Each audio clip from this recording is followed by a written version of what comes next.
Padres offense, which has been struggling of late. They've only scored 8 runs in their last 5 games, and half of those runs came in the win versus the Houston Astros. So they're in Colorado right now, and obviously Andy Green is hoping that the thin air helps his offense get on track. We spoke to him yesterday. Here's what he had to say.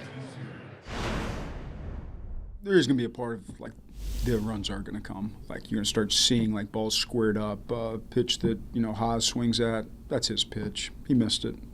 Human being in the box. Like, sometimes you don't hit every pitch, but that's his pitch. That's his spot. That's what he wants to go for. Pitch hedges rolled over. That's his pitch. Like, in some instances, we've gotten our pitch. We've just missed it. Other instances, we've expanded the zone and put ourselves in bad situations, trying to be too eager to hit. Today, to me, a lot of it was like, got our pitch, put a swing on it. Wasn't necessarily our best swing. And for that, you just keep grinding, and you know that, like, you're going to get to a different environment in Coors Field, the runs will start coming. Yeah, it's interesting. Last year we heard so often Andy talking about the approach and that the Padres really needed to improve on that. We don't hear that quite as much this year. For the most part, the approach has been good. He says guys have just been missing their pitches. He hopes that turns around, and he hopes that guys don't start to press, which would certainly be natural.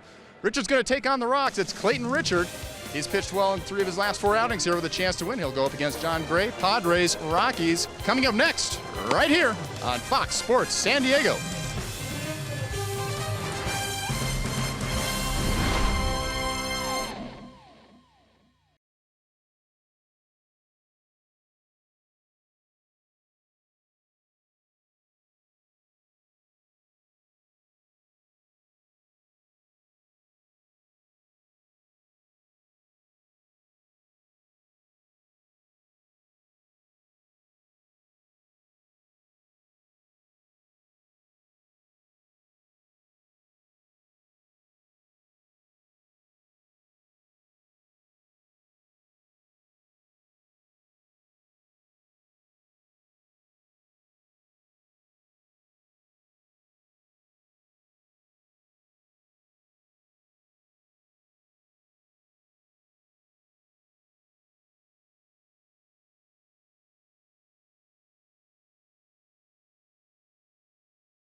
It's Padres baseball, brought to you by Sequan Casino, opening in 2019 as Sequan's brand new 300-room resort and hotel.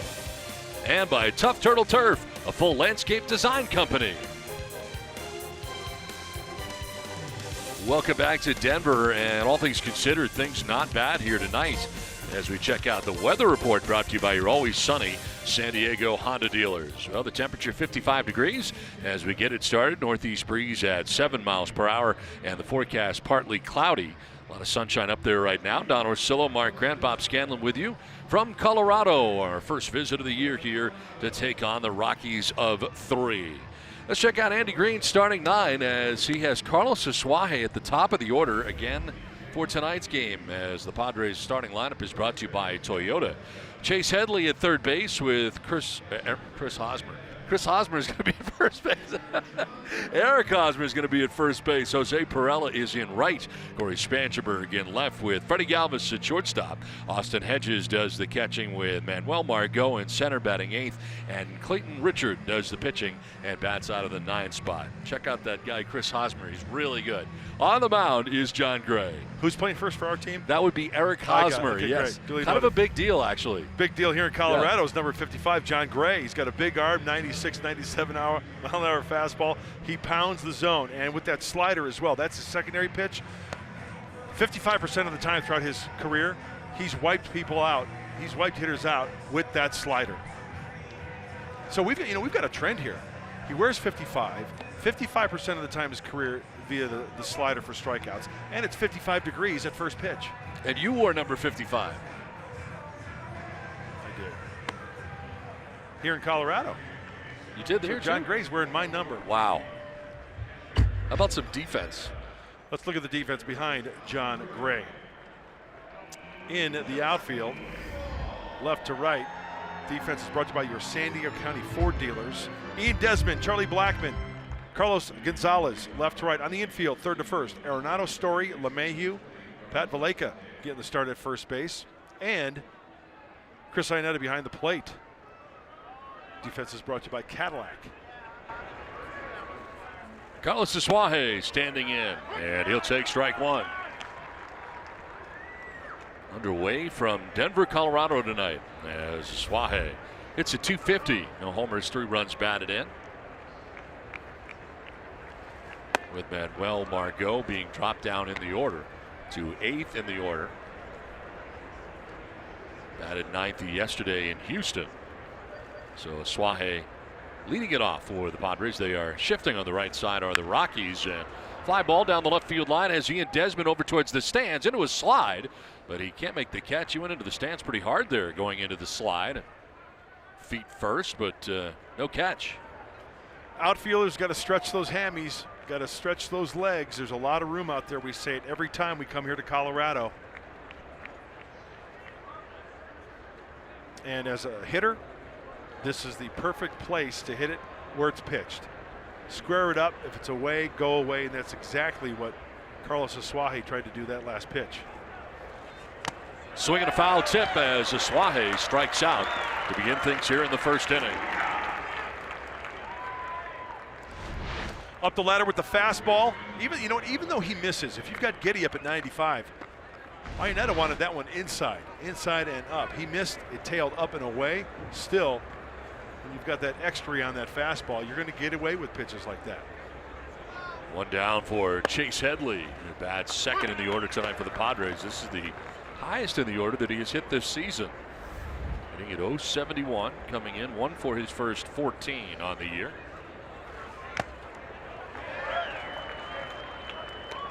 Singled yesterday for his first hit of the year, snapping an 0 for 12 hitless streak.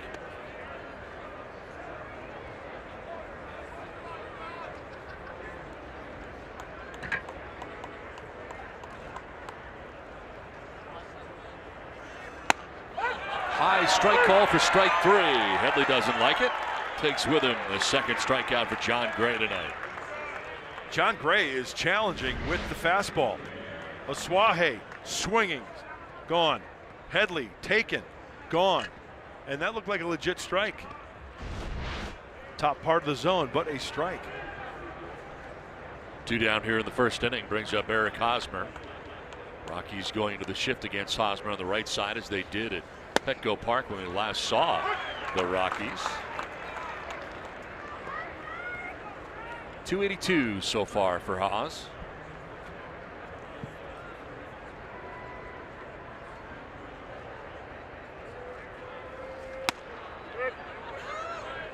It's 4 for 12 in the series against the Astros. Eric Hosmer with 6 doubles, tied for second most in the majors. And his 5 multi-hit games also tied for second most in the majors.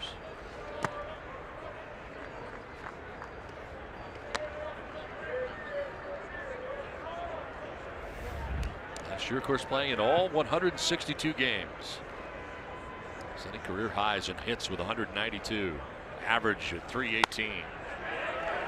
takes the strike, and that'll even now at 2-2. That one just slices the outside corner.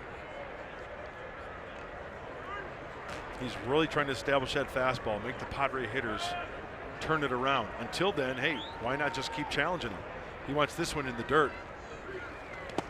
It is in the dirt, and Iannetta ranging to his right, full count.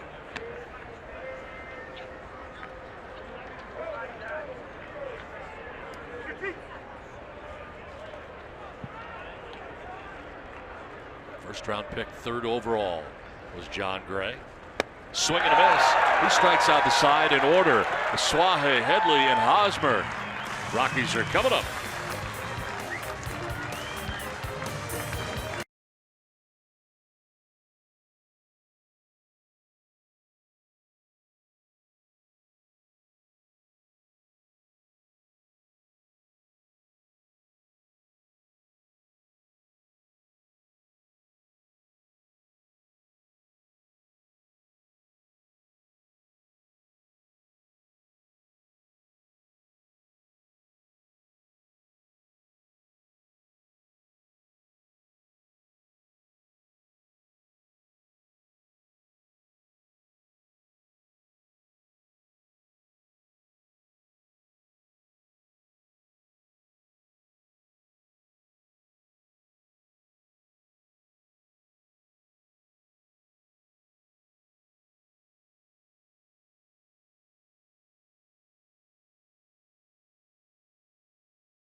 Strike 3.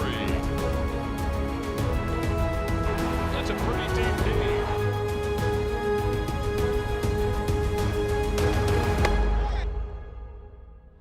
Clayton Richard on the hill tonight for the Padres in Denver as we head to the bottom of the 1st inning. And Charlie Blackmon will lead it off here. As check out the pitching report brought to you by GMC. And Clayton Richard on the hill gets grounders, that's for sure. The infielders will be busy if he's on his game, and he's aggressive in the zone.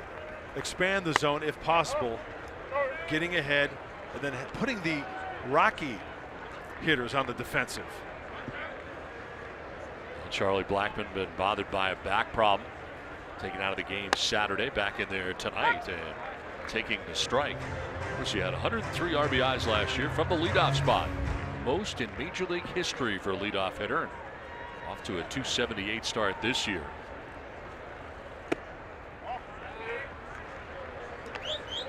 Tough out, you know, never gives away an at-bat. It's a grind, not only physically but mentally, for a pitcher to try to get this kid consistently out. Charlie Blackmon fouls it back, 2-2.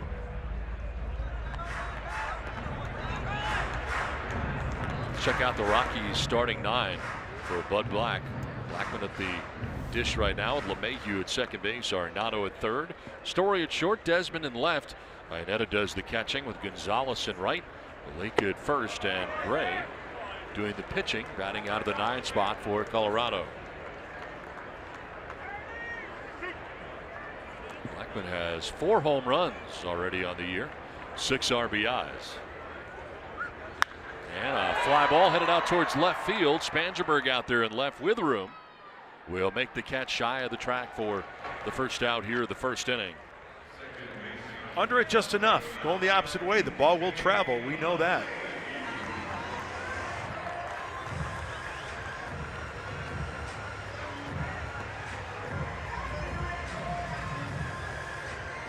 One down here in the 1st brings up DJ LeMahieu.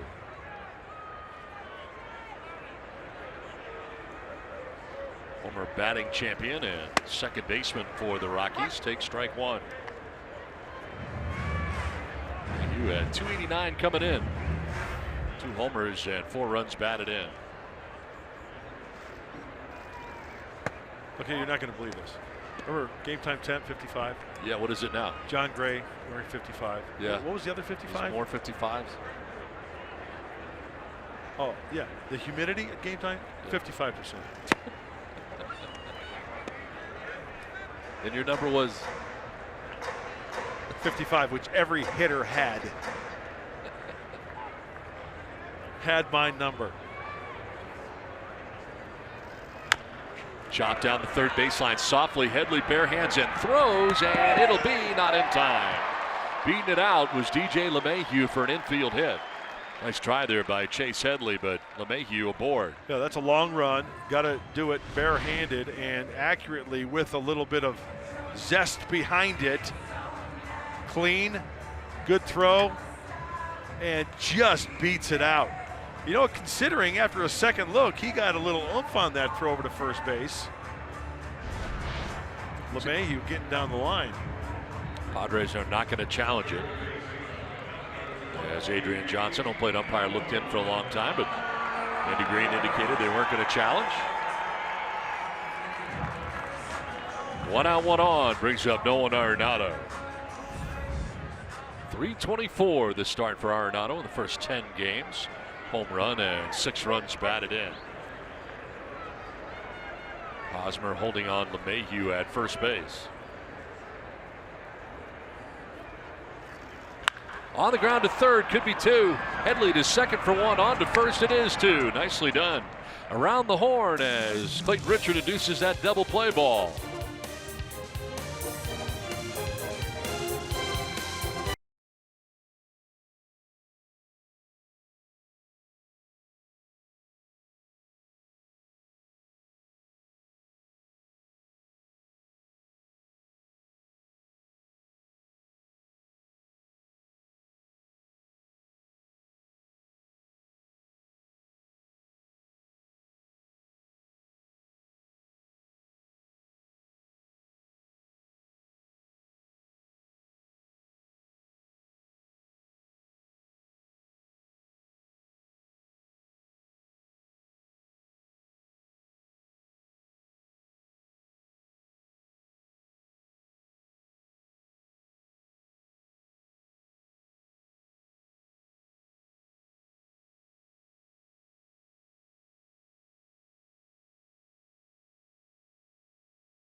The game brought to you by your San Diego Honda dealers. All right, it's a new day here in Colorado, and for the Keys, as Perella steps up, Clayton lives in the moment. Forget about what's happened in the past, pitch by pitch here in Colorado. And then RISP, runners in scoring position, then get the big hit. We did not see that in Houston. Could not come up with a big hit in Houston. Had men on, had chances. Perella taking it the other way. Carlos Gonzalez on the move. That'll get in for a base hit. Perella with a wide turn at first, but he will retrace his steps to the bag at first. A leadoff hit to begin things here in the second inning.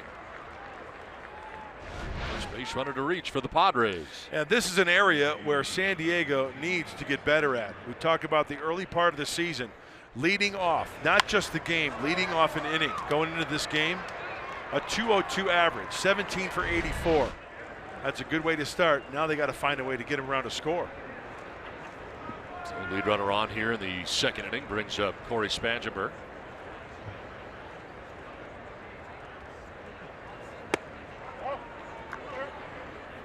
.227 coming in for Corey with 2 homers and 3 runs batted in. Loves hitting here. 328 hitter at Coors Field.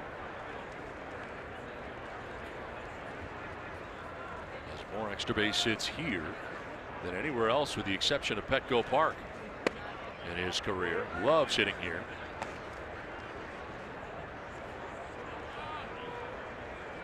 .27 years of age. So far this year, 3 for 8 in the season series against the Rockies.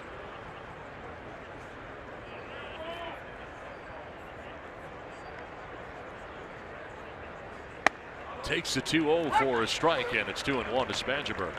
Corey has made some loud outs as well. He has squared up some balls right at the defenders. He's got to keep swinging, same mindset, especially here. Square it up, hit it hard. Hopefully it finds a hole in the infield or a big hole in that outfield.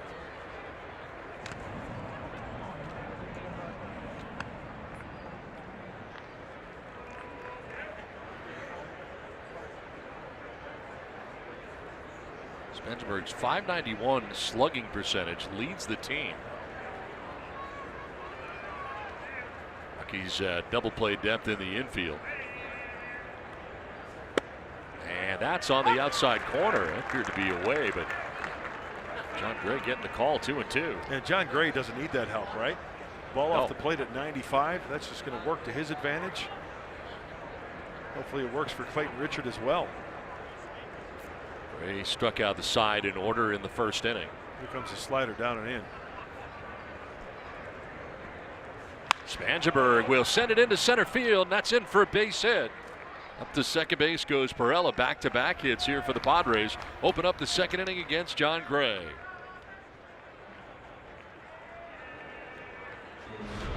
Fighting this one off, and Gray makes a mistake. That's a slider that he wants down, right? On contact, middle, a lot of the plate. Corey fights it off. Outfielder's playing a little bit more on the deep side and dumps that one in for a single to center.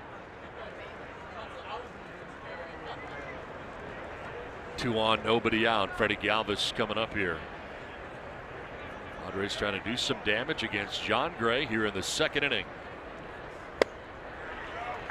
Lead on the 96-mile-an-hour fastball was Galvis.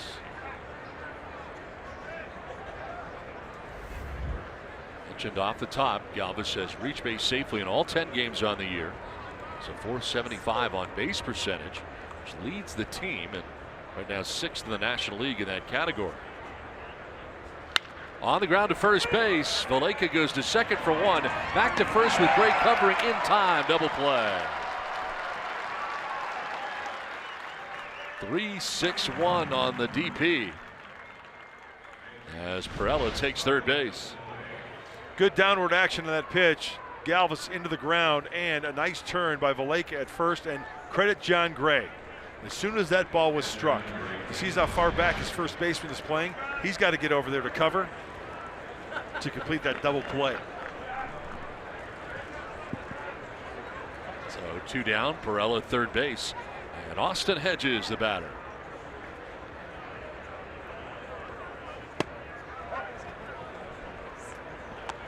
Hedges enjoyed the season series last year against the Rockies. A .422 slugging percentage, his highest mark against any team.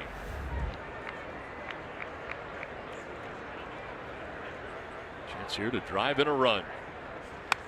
Fouls it back, and it evens at 1-1.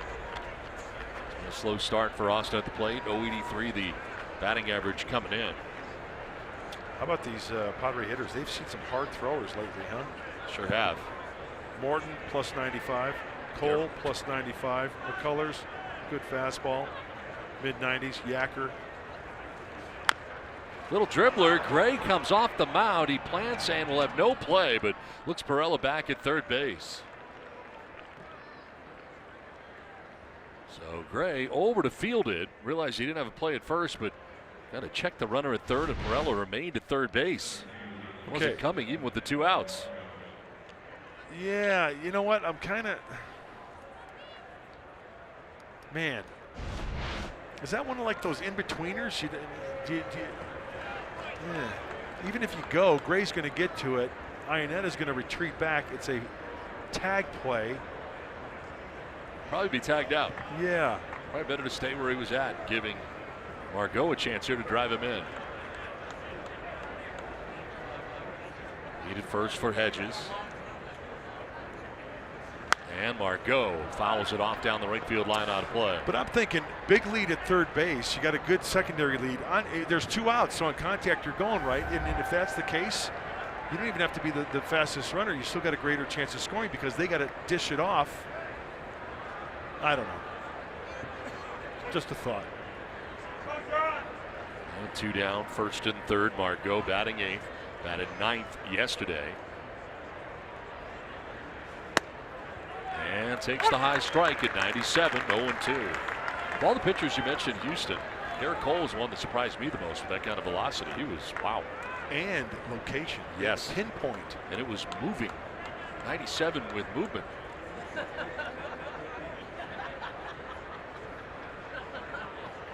But the Padres pitched great against the Astros. Just could not score any runs. It's the defending world champions. It was tough series really from that perspective. They pitched so well, put themselves in a great position, just could not get timely hitting. It's been a long time since I've seen that couple 2-3 games where execution was spot on. Starters going deeply into games. Line to right, and Margot gets a base hit. From third base comes Perella, and the Padres strike first on top 1-0. Manuel Margot taking it the other way for a 2-out RBI single, and it's 1-0 San Diego. That's hitting it where it's pitched. Big smile from Manuel. Mark McGuire may be talking to Jose Perella there, just kind of maybe, if in fact talking about that play. It's all moot point now as he scores on this single to right. That's a good at bat. Way to grind and drive in that run. Well, first pitch swinging is Clayton Richard, fouling it off to the left out of play. Richard 0 for 3 at the plate so far this year. Overall in his career, this is his 10th major league season. 115 average, a couple of home runs.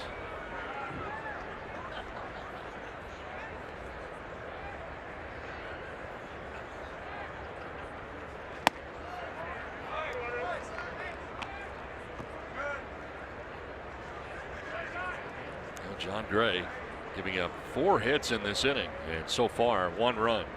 Double play was huge. Grounded into by Freddie Galvis. Richard with a swing and a miss. Fastball up.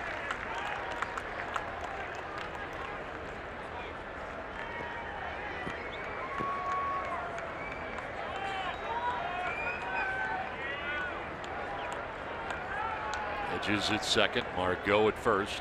2 down here in the second inning. Richard appeared to be taken all the way. 2-2.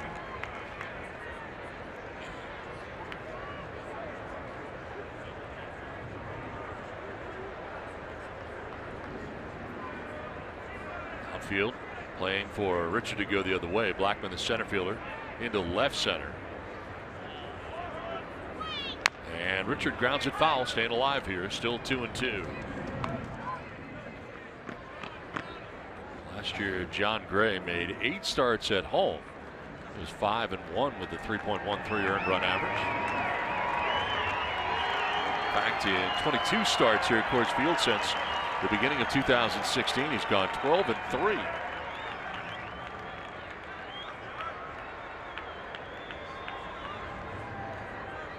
2-2 pitch. Richard lines one to left. Desmond coming in, and he'll make the catch on the run towards the line to end the inning. But Manuel Margot with 2 outs in the inning, able to poke one into right field and drive in the game's first run. Jose Perella comes in from third, and the Padres have a 1-0 lead after an inning and a half from Denver.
we head to the bottom of the second inning. Let's take a look at the Padre defense behind Clayton Richard, brought to you by your San Diego County Ford dealers. Chase Headley gets the start at third base. On the infield at shortstop, Freddie Galvis. Carlos Asuaje will play opposite him at second base. At first base, Eric Hosmer. That's Eric Hosmer at first. In the outfield, left to right, Corey Spangenberg, Manuel Margot, and Jose Perella. Putting down the signs for Clayton Richard tonight, Austin Hedges. Trevor Story going to lead it off here in the second inning. Story, Desmond, and Ionetta scheduled to bat in the inning. DJ LeMahieu had a first inning single, but was quickly erased as Arenado grounded into the double play.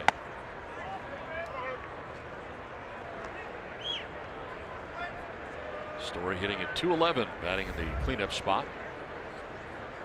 2 homers, 4 RBIs for the Rockies shortstop. On the ground towards short, Freddie Galvis comes in and throws out Story at first base. Let's check in with the third member of our broadcast team, Bob Scanlon. Well, thank you, Don. Before the ball game, the Padres made a move to bolster their bullpen before the series here in Colorado. Now, you remember Saturday night, Kirby Yates left the ball game with an injured ankle. They decided it was going to take 4 or 5 days to get him healthy, so they put him on the 10-day disabled list, retroactive, and they called up left-hander Buddy Bauman. What's interesting is Buddy was actually pitching in the game for El Paso yesterday in Las Vegas when Rod Barajas got the call. Fortunately, Buddy had only thrown 1 pitch, and Ross was able to take him out of the game, so he's fresh to go today. The other interesting note is that Andy mentioned that Jordan Lyles will not be the long man anymore. He's pitched so well that he's going to actually be moved up and be in some more high-pressure situations. Bauman will be expected to suck up some more innings. Hopefully this bullpen is ready to go for this series, guys. All right, Scan, thanks very much. Kirby Yates just warming up and had that situation happen to him in Houston after pitching so well in the first game of the series. And getting out the heart of the Astros order. Hands up on the DL, Buddy Bauman back in the big leagues. Fly ball headed out towards deep right field. Perella going back onto the track at the wall, and that ball's gone into the bullpen. Ian Desmond connects on his 3rd home run of the year, and just like that, the Rockies have tied the score 1-1.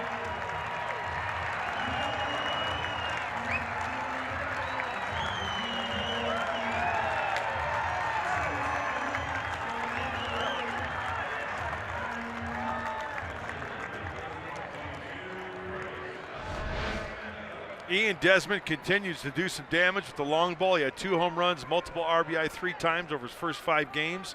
And he knows as well as anybody, you get some up, out over the plate, you can go into the birdcage out there in right center field. They added that fence a few years ago. There it is, by the bullpens, both the Rockies and the Padres. 375 out there. 1 down, a run in, and now Chris Ionetta taking a pitch up. That's where I think if you're going to go up in the zone, you have to take a look at that pitch again, but up in the zone, go up in the zone by design a little bit more so you can't get that top hand on top of it.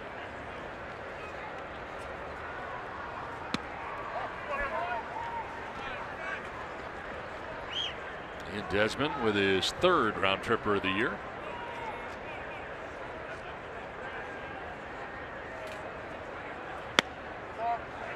Let's take a look at that home run pitch again. He wants it down and away, and that ball leaks.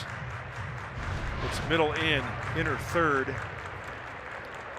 Boy, and he drives it the opposite way. That's impressive. Line foul off to the right, out of play.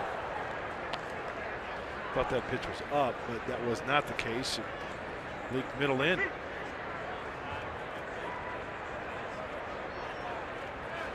Good start for Ionetta, hitting at .346. And a liner to right field that has Perella going back to make the catch. Was hit very sharply, and Perella makes the grab shy of the warning track out there in right field. 2 down. Yeah, as an outfielder on a ball hit like that, if your first movement is in 1 step, that could bite you. Because that ball's going to hang up there, and it's going to travel a little bit farther. And I think on the ones that are in between the infield and the outfield, even if you hold your ground a little bit, it's going to hang up there enough to where you'll have plenty of time to go in to catch it. Keeping you awake? 2 down here in the second. Carlos Gonzalez sitting at 250 will take a strike over the outside corner.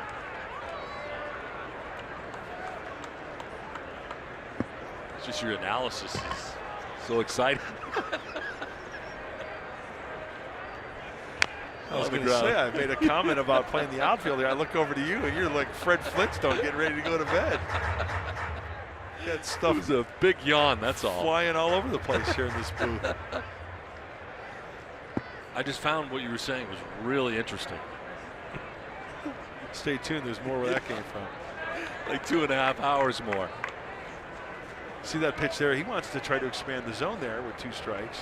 But that's one of those that's too far off the plate. Padres shifting here on Gonzalez on the right side. Swing and a miss. Nice. He strikes out to end the inning. First strikeout for Clayton Richard of his outing. Rockies get a home run, tie the score 1-1.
Ram trucks. Going to about John Gray and his arsenal.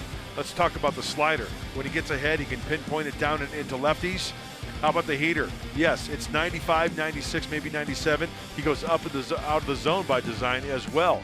He pounds the zone, but goes out of the zone with the breaking stuff and the fastball. That's what makes him so devastating when he's on his game. So as I mentioned in our open, that these hitters, they recognize what he's got. You have to try to avoid 2 strikes and have him expanding the zone. That's why you might see them swinging at fastballs early in the count.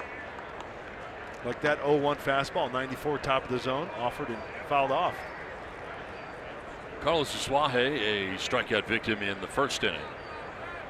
1 of 3 Ks for John Gray. Looks like they want to elevate this one.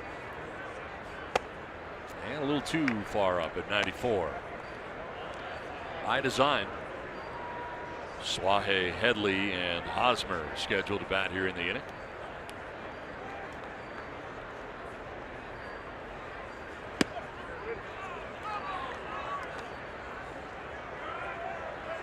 Well, they are shifting on a Suaje on the right side of the infield. Only Arenado left on the left side of the infield. 2-2. Swung on and missed to Suaje. Strikes out for the second time tonight. One down here in the 3rd inning. 4 strikeouts for John Gray. It's time now for our Valley View Casino trivia question. I love trivia. There have been 2 starting pitchers in Padres history who have thrown complete games against the Rockies at Coors Field. Who were they? Well, the answer for you a little bit later. Now the key is Coors Field, right? Yes. Because they was a couple years when they played at Mile High, 2 years before they moved over here. Of course, Mile High Stadium was the home of the Broncos. We all know that. And then, of course, the minor league AAA, the Denver Zephyrs, the Denver Bears, Had some good minor league teams back here in the American Association days. Up the middle was a shift on, but Mayhew coming over on the side. Actually, Story coming over on the side to make that play. And is able to throw out Chase Headley. Yeah, he was just to the right of second base, but Headley grounds one back up the middle, and Story goes across the bag to get it. 2 down. We talk about plate coverage. We talk about outfielders covering some ground. How about shortstops having to go to the right when they're playing on the opposite side of second base? Story does just that. Makes it look easy. 2 down for Eric Hosmer. Hosmer struck out swinging in the first inning, 0 for 1.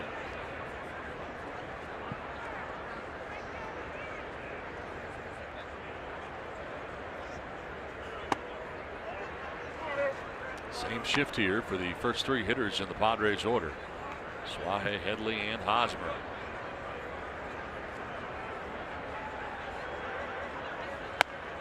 Elevates and Hosmer chases 94.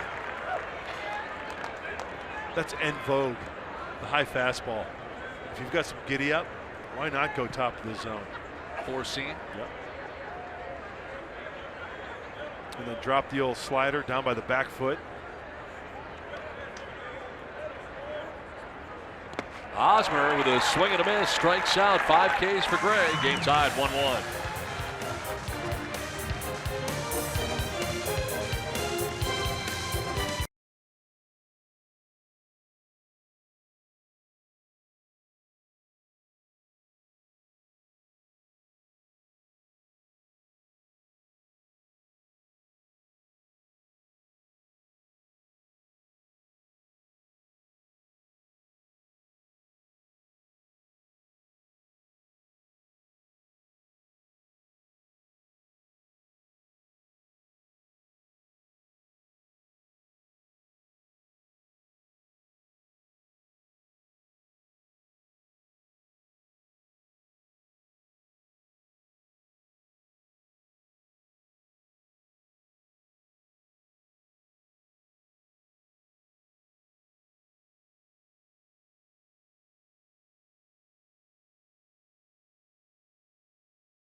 Starting the game with a perfect game and ends up going 7 innings, giving up 1 hit, no runs, 12 strikeouts, about 25 swings and misses, most by any major league pitcher this season. He is doing it all offensively and pitching wise for the Angels right now. It's really remarkable, and it's great for baseball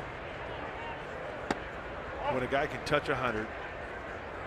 You can drop that split finger fastball on you, get your way out in front with controls.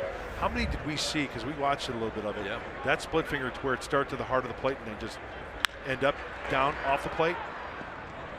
Arenado, or rather at third base. Headley firing to first base. Retire Valleca to start this bottom of the 3rd inning. Well, here are the numbers for him, offensive and pitching numbers so far. 389 average. That leads the team. Record 2-0. That's first. Strikeouts, he's first. Home runs tied for first with 3. And starter ERA at 2.08. And he is the American League Player of the Week. He's doing it all. Now, will he maintain? That's a question. He's got to deal with hitting. He's got to deal with pitching, right? So I think of the routine for a player like that. Not only the routine is going to have its toll, take its toll, I should say, but how about dealing with the media? It's not like he starts a game and then you face the media after the game and you're done. for Not 4 if he's days. going to hit on the other days. Now he's going to be hitting, and he's going to have to answer a question facing the media that way, offensively. Headley races in, throws on the run, and in time, 2 down. John Gray retired, as was Pat Valleca. 2 up, 2 down in the third. Time now to answer our Valley View Casino trivia question. There have been 2 starting pitchers in Padres history who have thrown complete games against the Rockies here at Coors Field. Who were they?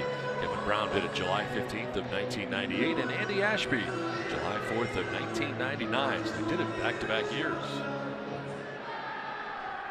Yeah, 2 pretty good pitchers right there. Kevin Brown, nasty sinker, slider. Another cartoon with the bull. A lot of cartoons when they show a bull has like steam coming out of their noses. Yes, like the Durham Bulls. Yeah, like that's Kevin. That was Kevin Brown when he was out there on the hill. Andy Ashby with the fastball, the slider. Also a Rocky. 2 down here in the 3rd inning for Charlie Blackmon, who flied out to left field in the 1st inning. You weren't happy with that last graphic? You didn't like it was the way it was put together right here? Truck's talking about you. I think you should pose the question graphically and then you insert the answer. Not have the answer right there with the question. I think you should pose the question. What do you know about graphics on television?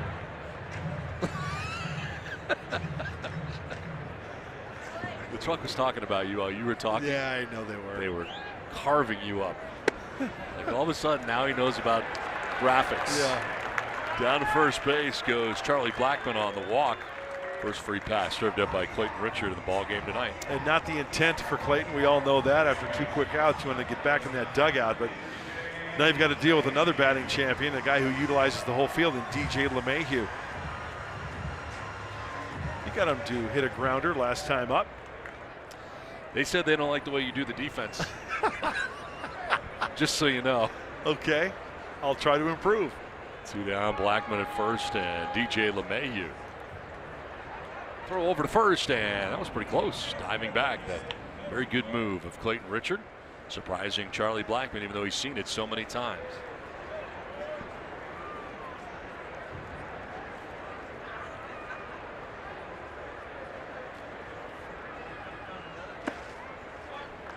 You got LeMahieu dancing out of the way on a pitch down and in.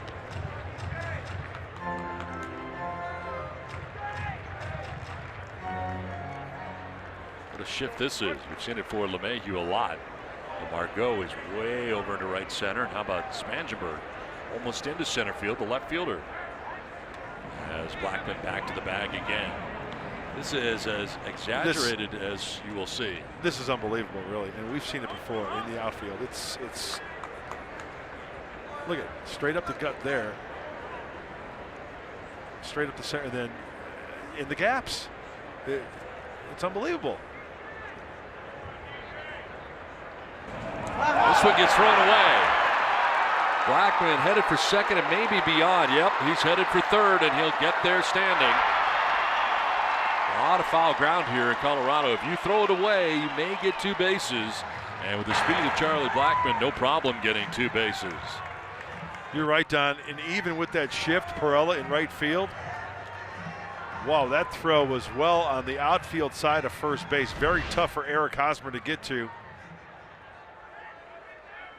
And you can see the reaction from Clayton. Watch Clayton. It's like, ah, man. For sure, 2 bases. Charlie Blackmon picks up Stu Cole and sends him on his way. So 2 down, Blackmon 90 feet away. And LeMahieu chops one left side towards short.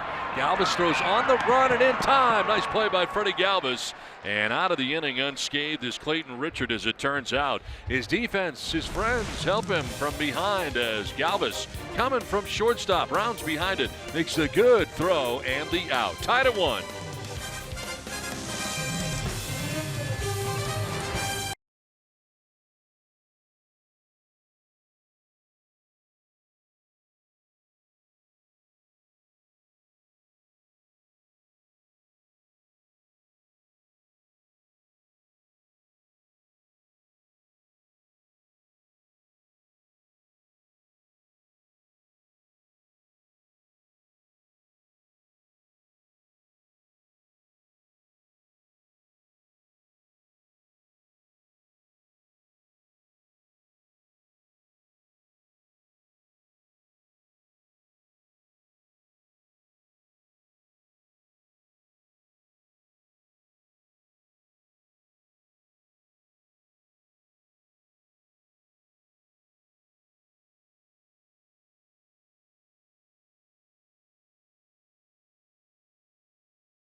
Rockies tied up 1-1. As Jose Pirela leads it off and takes strike one from John Gray. Don, how nice was that play by Freddie Galvis? It's huge. There's a lot going on there. Ball not hit sharply, as you mentioned, having to round that baseball, which takes some time. Gives LeMahieu to get down that line, a step, maybe a step and a half, and then having to fire on the run with accuracy to save that run from scoring. Next pitch would be the 50th of the night for John Gray.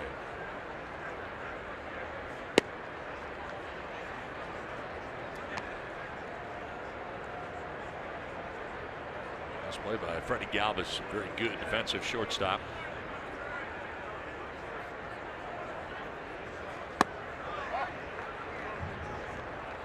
Two and two to Pirela, who singled to right field in the second inning and came around to score the Padres' lone run.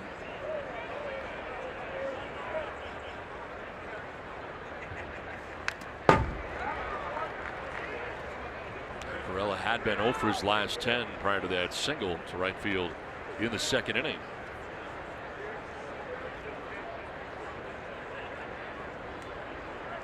Led the Padres in average last year, 288.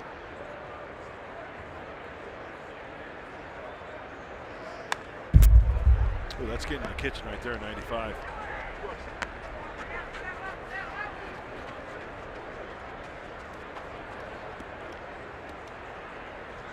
First time this year the Padres have been to Coors Field. Dropped the first series of the year to the Rockies, a 4-game series. Rockies took 3 out of 4 from the Padres at Petco Park. Last year, the Padres were 7-12 against Colorado. Nice play by John Gray. Right back at him on a hop, and he flips underhanded to retire Pirela. That got back to him in a hurry. Nice defensive play by the Rockies pitcher. Does he get in a good position? Yeah, he's okay. Off to the first base side a little bit. He's a darn good athlete. Plenty of time to trot over there to first base for the out. One down here in the 4th inning brings up Corey Spangenberg. He's singled to center. His first time up.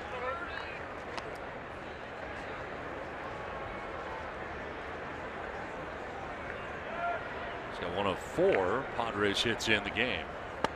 Padres out hitting the Rockies 4-2. What a spectacular scoreboard here now in Coors Field in Denver. I love it.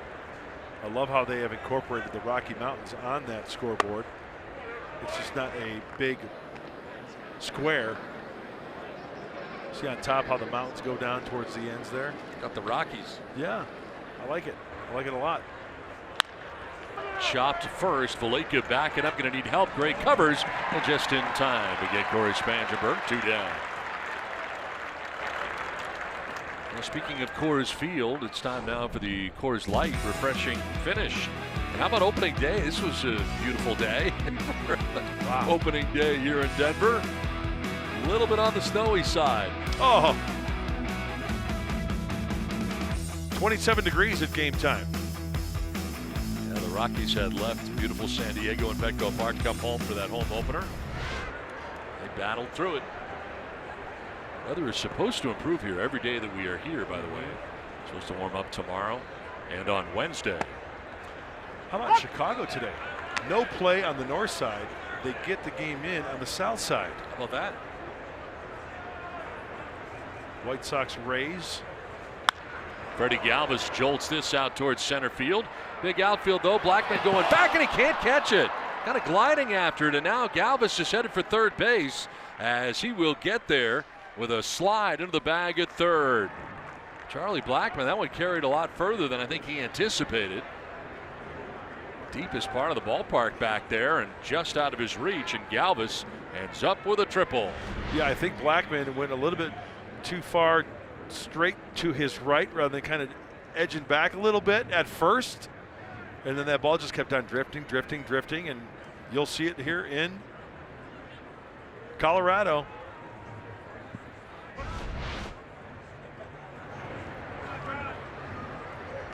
Two down, runner at third, and Austin Hedges takes it down low, ball 1.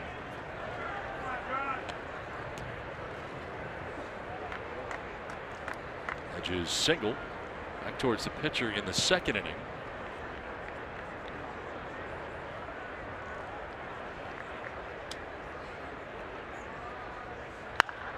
To third and by Arenado down the line and left. Galvis will score and put the Padres on top 2-1 as Hedges cruises into second base with a double that drives in the go-ahead run.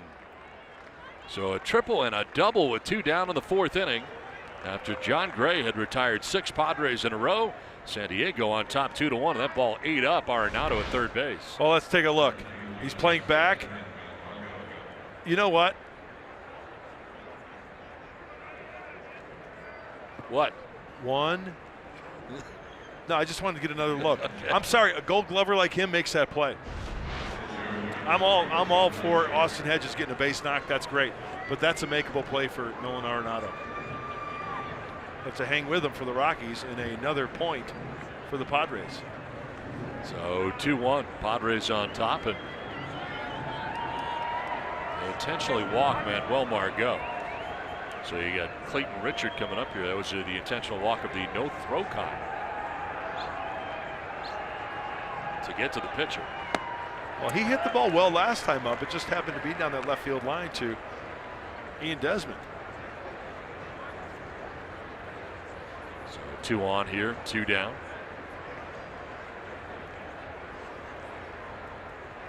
Richard with that upright stance from the left side.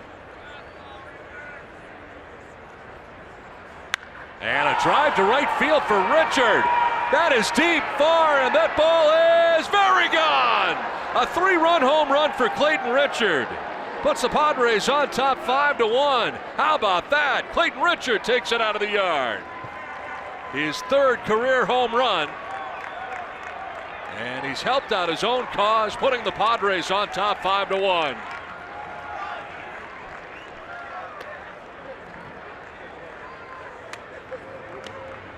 Shohei Ohtani has got nothing on Clayton Richard. That ball was crushed. Let's see what kind of reception he gets. Chase Headley, hard holding back the smiles. High fives all the way around. Boy, that had a great sound to it. The intentional walk and then the big fly from Clayton Richard. Wow.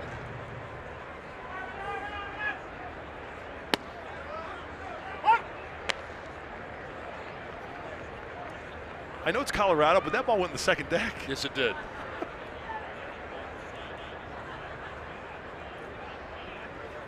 Now a drive to right field for Asuaje. That ball is up and that ball is gone. Carlos Asuaje with his first home run of the year. After a couple of strikeouts tonight, Padres go back-to-back on home runs in the 4th inning and take a 6-1 lead against John Gray.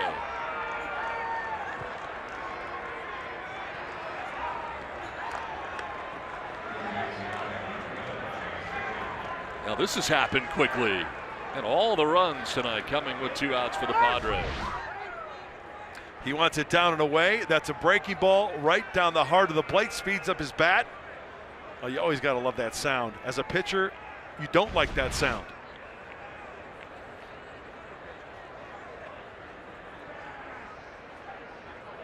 Steve Foster, the pitching coach for the Rockies, out to have a little chat. You know, the lead can change here very, very quickly. That's why, you know, you got to keep the foot on the pedal. Keep pushing.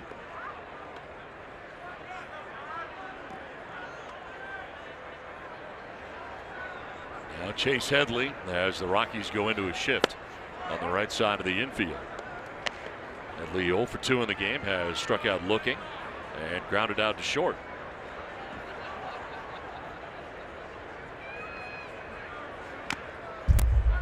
Fouls it off Iannetta.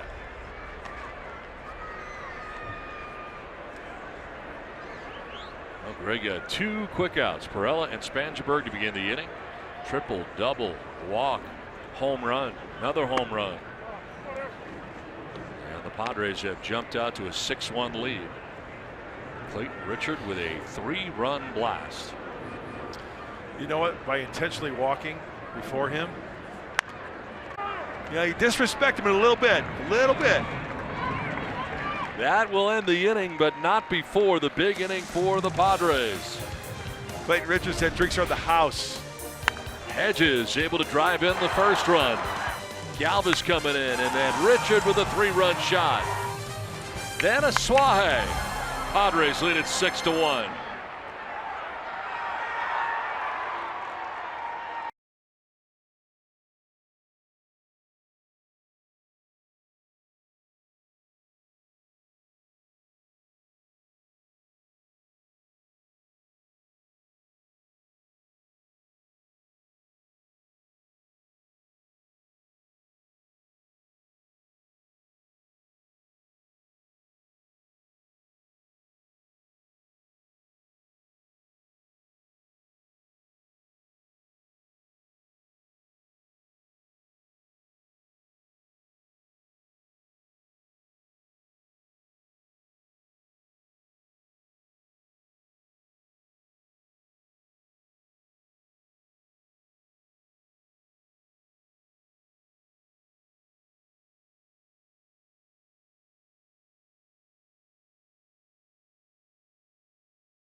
Enjoy a 6-1 lead to the last of the 4th inning back at Coors Field in Denver. Shut down inning quickly.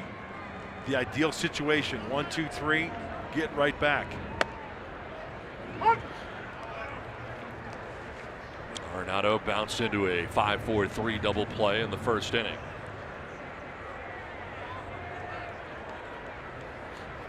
Arenado grounds it back to Richard. Fields his position very well. Nice play by Clayton Richard, doing it all tonight. Another look at the home run. Clayton Richard, 3-run shot to right. 104.7 miles per hour on the exit velocity. Oh, did you see the launch angle? It's pretty impressive. 34. He launched it all right. Some people might have thought, nah, it's too high. Too high, it's gone. Here's Trevor Story with 1 out. Story didn't particularly care for the call. Looks back at Adrian Johnson, tonight's home plate umpire. Bounced out to shortstop and Freddie Galvis in the 2nd inning.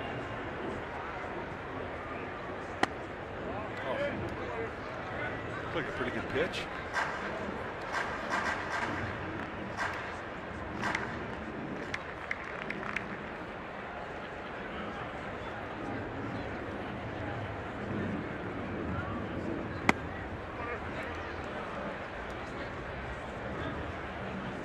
Seven ground ball outs so far for Clayton Richard.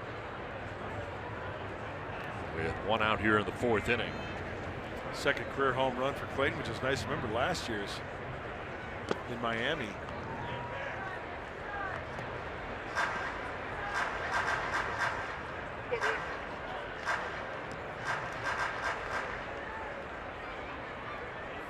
Check that, 3rd. Matches the number on his jersey. Don't want to shortchange the left-hander. Line to left, and this is going to get down and roll a while. Spangenberg trying to cut it off. It gets off his glove. Back to the wall. Story into second base with a 1-out double here in the bottom of the 4th inning.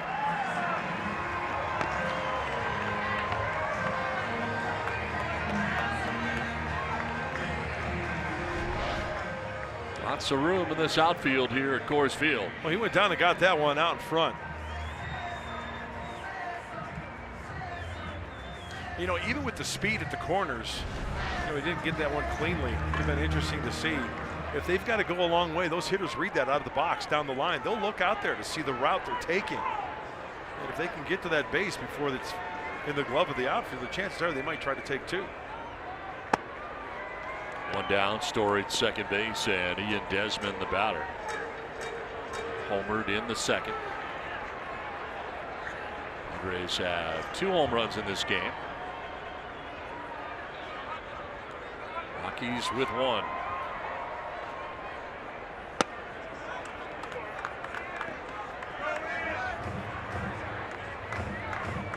Home run for Desmond, his 3rd of the year. And his solo shot went to right field back in the 2nd inning. Now batting here in the 4th.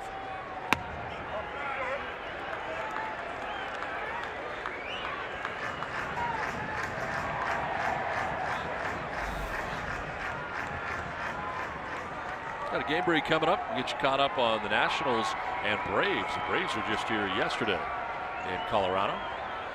The #1 hitting team in the National League.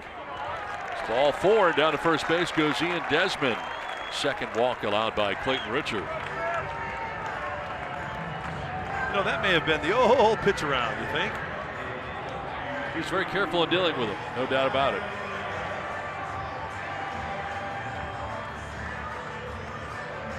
First and second, 1 down, and Chris Iannetta coming up. Iannetta lined out to right field in the 2nd inning, 0 for 1.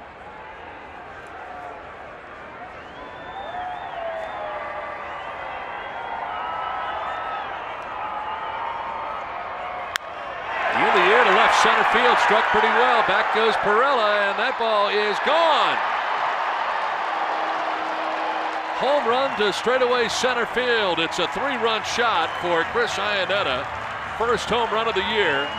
And back come the Rockies.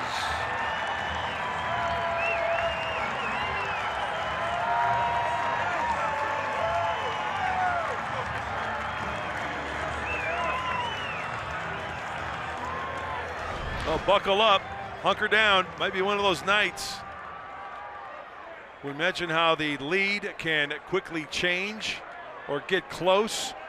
Big innings. Iannetta squared that one up. Rockies trail by 2. Now a grounder off of Richard. It kicks to Galvis. He'll throw to first, and Hosmer digs it out at first base. Nice play. Wow. That one off of Clayton Richard. Ricochets over to Galvis. And Hosmer with a tremendous pick at first. You know, that ball hitting Clayton Richard. I feel sorry for the baseball. Watch how quick Galvis is. Glove, hand, throw, pick over to first, the Gold Glover to get Gonzalez. And that was not an easy pick. That wasn't one of those close picks of the glove. Those were one of those in-betweeners. That's a nice play by Hosmer. Where to get Richard, could you tell? Couldn't tell, it happened so quickly. Well, Pat Valika now batting. Valika grounded out to third base in the 3rd inning. Quick answer here from the Rockies. A 3-run shot by Chris Iannetta here in the 4th inning. Now a grounder to Galvis at shortstop to his left. And the throw good and in time. That will end the inning. But a 3-run shot for Chris Iannetta, 6-4 Padres.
All right, Mike and Mark, thanks very much. John Gray back on the mound here for the Rockies. To the 5th inning we go. Gray 70 pitches deep into his outing. And now a 2-run game. Padres on top 6-4.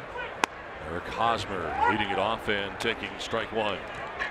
We've seen some offense. We've seen some defense early on in this ball game. Pitchers hitting home runs. Back-to-back home runs.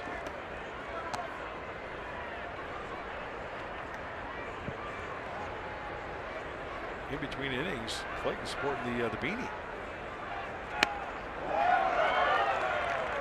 Hosmer struck out twice tonight, swinging in the first, swinging in the third. And down 1 and 2 here in the 5th inning.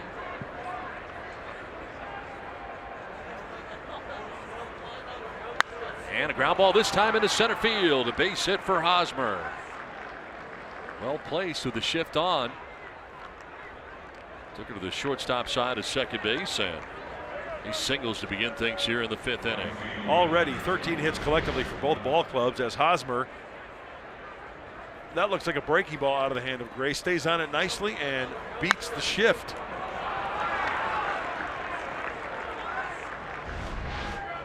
So lead runner on here in the 5th inning brings up Jose Perella.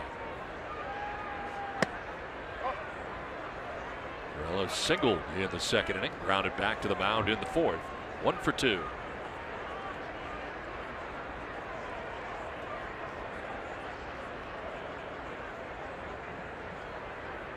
Rockies infield at double play depth.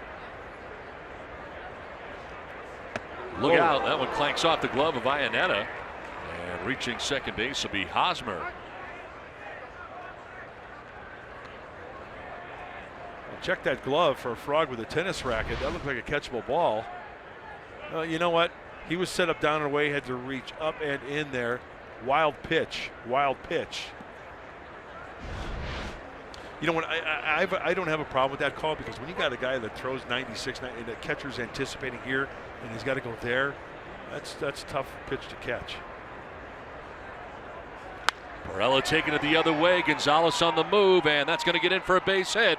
Gonzalez knocks it down, but coming around from second is Hosmer. He will score. Throw to second, and safe. At second base is Jose Perella. Padres take a 7-4 lead. Jose Perella with his 2nd hit of the night, an RBI double. And Perella the 2nd time going the opposite way, which is a nice sign. That's beautiful. Gonzalez goes for it. Banana peel! And Perella takes second base.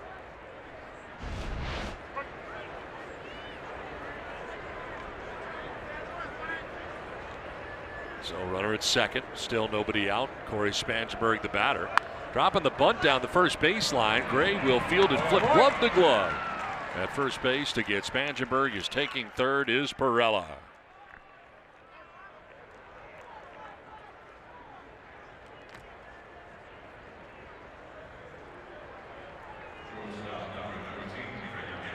So Spangenberg retired, 1-3.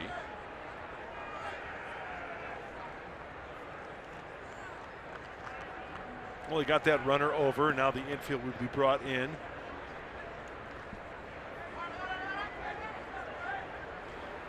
Freddie Galvis has grounded into a double play and triple. I think the intent there was that Corey wanted to bring that down the first base line a little bit more. It was just too close to John Gray getting it. He's punting more for a base hit than a sacrifice there, yes? Looked like that to me, yes. Especially here at Coors Field, where runs happen often. 80th pitch and a grounder foul. See, to me, talking about that particular play, it's a win-win. I think it should be a judgment call to where if a guy's trying to bunt for a base hit, it should be 1-3 and no sacrifice.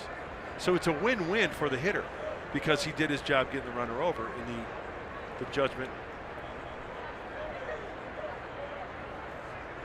Now Galvis with the infield in, fouls it off to the left out of play.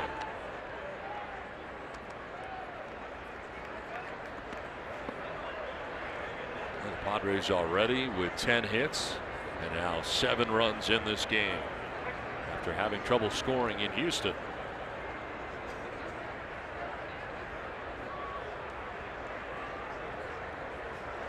Swing and a miss, and Galvis strikes out. 6 strikeouts now for John Gray. I was hoping for Freddie Galvis to get something to elevate to the outfield, to at least try to get that run in. Sacrifice fly.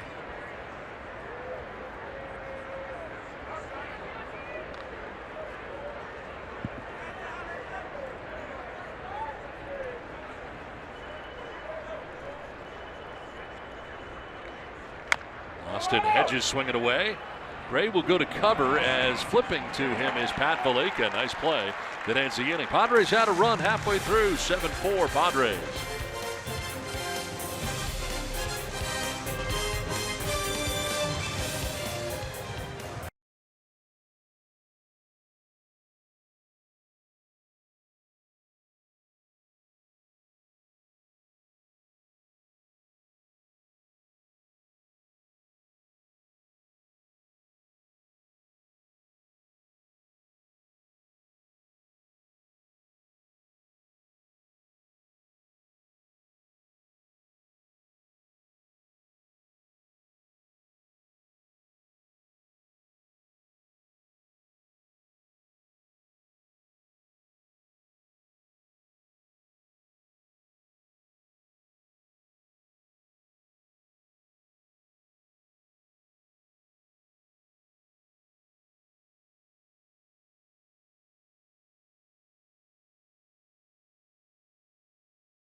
The California Cadillac dealers.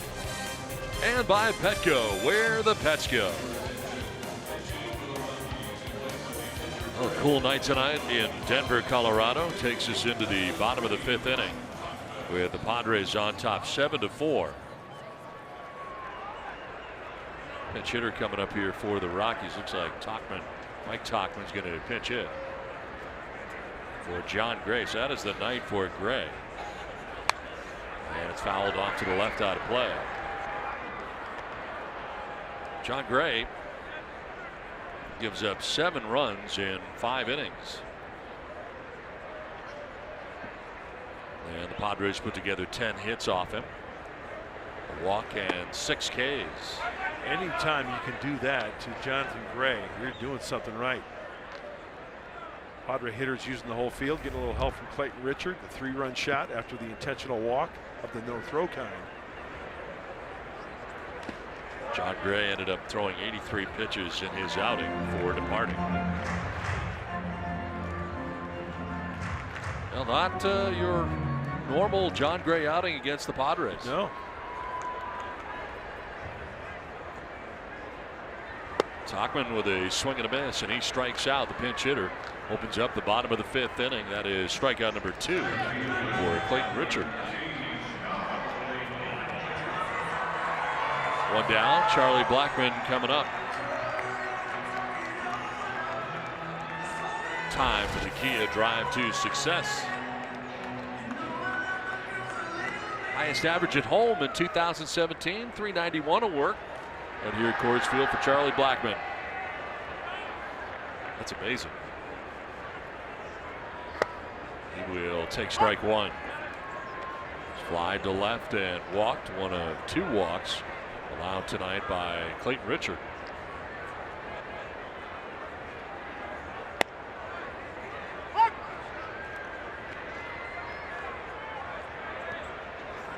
7 runs, 10 hits, an error for the Padres. 4 runs, 4 hits, no errors for the Rockies. Did he go? No, says third base umpire Dan Iasanya.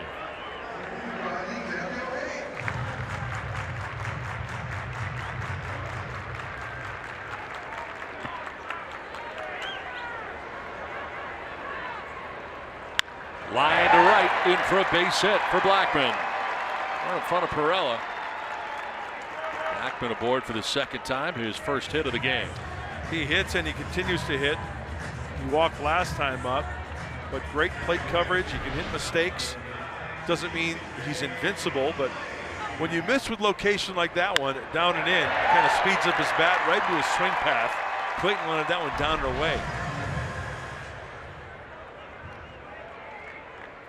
1 out, 1 on. DJ LeMahieu coming up. Singled in the first in the infield at third and grounded out to short in the third.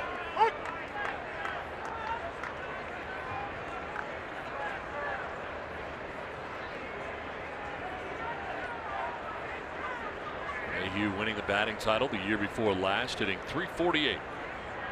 2016, and off the end of the bat, foul into the seats.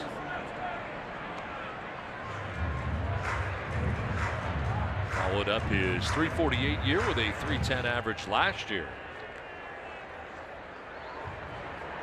2-time All-Star, 2-time Gold Glove Award winner, 2014, 2017. He's a big second baseman too. Yes, he is. Is he listed like 6'5"? 6'4", 220. That's a keeper. On the ground right side, Asuaje ranging. He will look at second but go to first for the shore out there. He's not entirely sure he could get Blackman. So 2 down, runner at second. Nolan Arenado coming up. Nolan Arenado taking on Clayton Richard today by AARP. Career against Richard coming into tonight's game.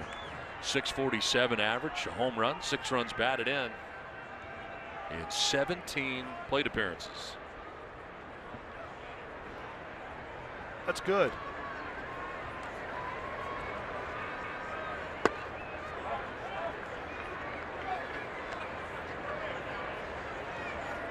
Arenado tonight, however, 0 for 2. Grounded into a double play in the first, grounded back to the mound in the fourth.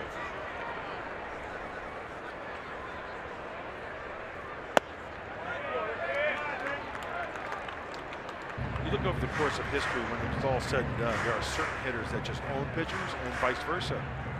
I mean, the kid in the plate right here, he's probably going to, he's on his way to being a Hall of Famer with the Gold Gloves, the averages, the way he hits.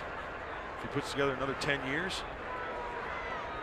70th pitch of the night for Richard, misses outside. And then I'm sure there are future Hall of Famers that Clayton Richard owns.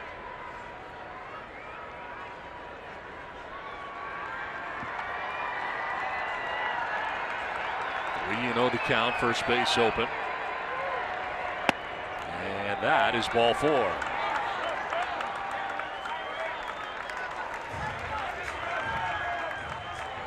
At Kia, get America's best value backed by a 10-year, 100,000-mile warranty. So the third walk given up by Clayton Richard has runners at first and second with 2 down. And Trevor Story coming up. Story grounded out in the second, doubled and scored in the 4th inning.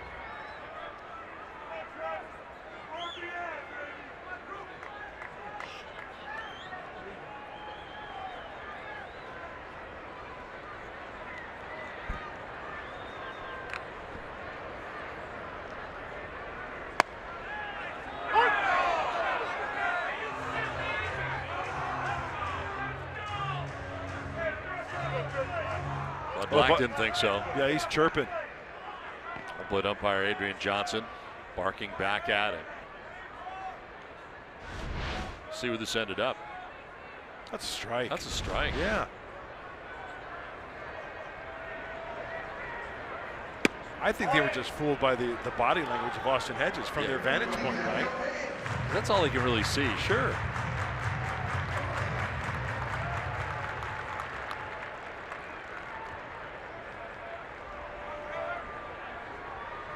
Richard with a gander out at second base. And the pitch that misses for ball 2.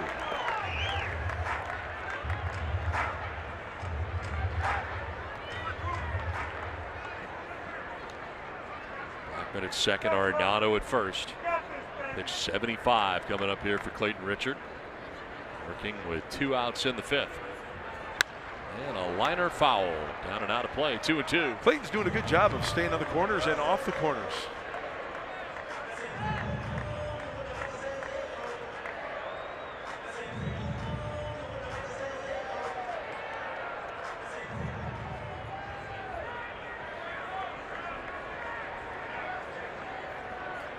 Padres on top 7-4. The Rockies batting in the bottom of the 5th. Swing and a miss, and Richard strikes out Story to end the 5th. The Rockies strand a pair. Padres have a 7-4 lead. Nicely done by Clayton Richard. Picks up his 3rd K. To the 6th we go.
Fourth inning, fastball mislocation. That's a triple to Galvis. Another fastball mislocation, double for Hedges after the intentional walk. Clayton Richard, did you? Ultra deep. You saw the bat flip. He knew it right off the bat. That was a 3-run bomb, followed up by Carlos Asuaje getting a hanging curveball for his first home run of the season. 2 long balls, 5 runs in the inning for the Padres. And this is exactly what Andy Green was looking for, guys. Busting out with the offense at Coors Field. All right, Bob, thanks very much. They are indeed. As a new pitcher on now for the Rockies. After 5 innings from John Gray, 83 pitches. Antonio Senzatella now in the game for Colorado. We saw him last year as a starter, and now he is in the bullpen. His 3rd game. Hard thrower. Having some difficulty against righties. A 500 average in the short time, and lefties. Let's get that down and away effect on the off-speed pitch. Only hitting 125. The lefties are off of Senzatella.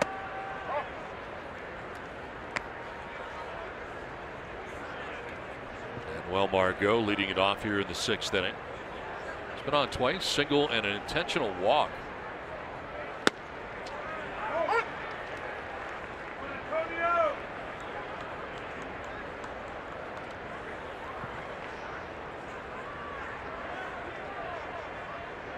Last year 10-5 for Senzatella as a starter.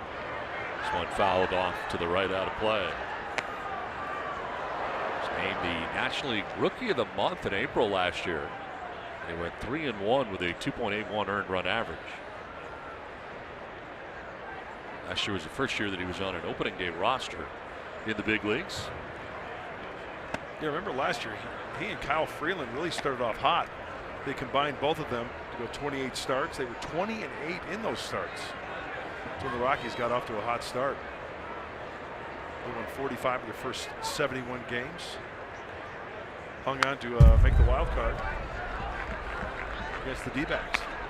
Hung on is the right word too. Boy, that last stretch there was tough for him at the end of the year. Big expectations for this team this year, especially with the addition of the arms in the bullpen. Spent a lot of money in that area. $100 million combined. 2-2. Popped up, foul ground. Iannetta heads over, but he will not have a play. Right in behind the Rockies dugout.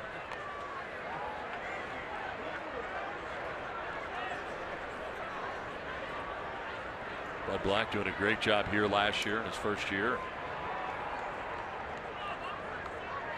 Big expectations here in year 2.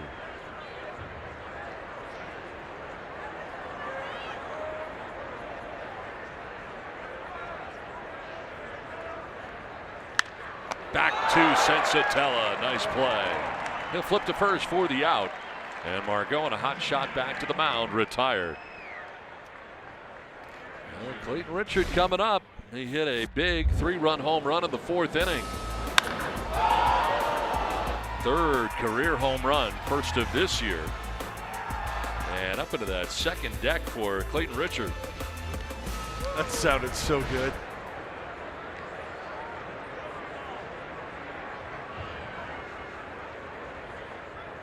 Now ground ball sharply hit right to LeMahieu for the second out here, the top of the 6th inning.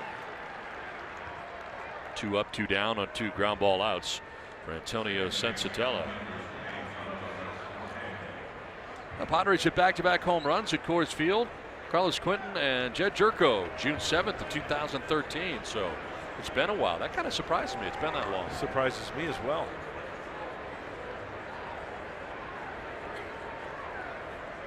You would think over the course of time, at least once in 5 years, that guys are going to run into one back to back.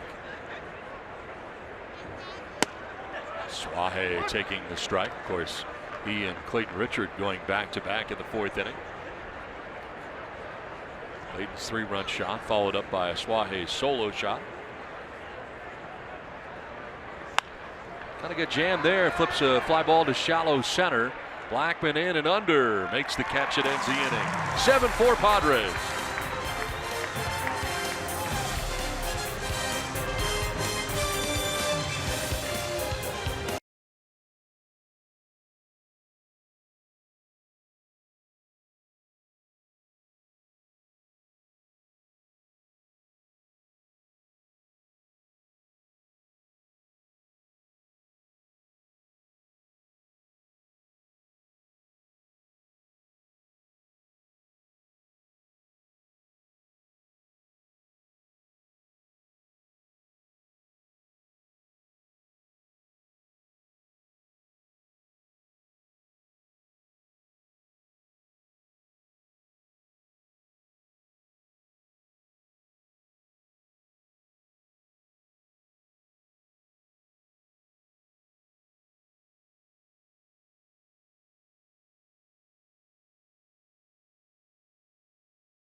As we head to the bottom of the 6th inning, it is time for the Buzz the Booth question.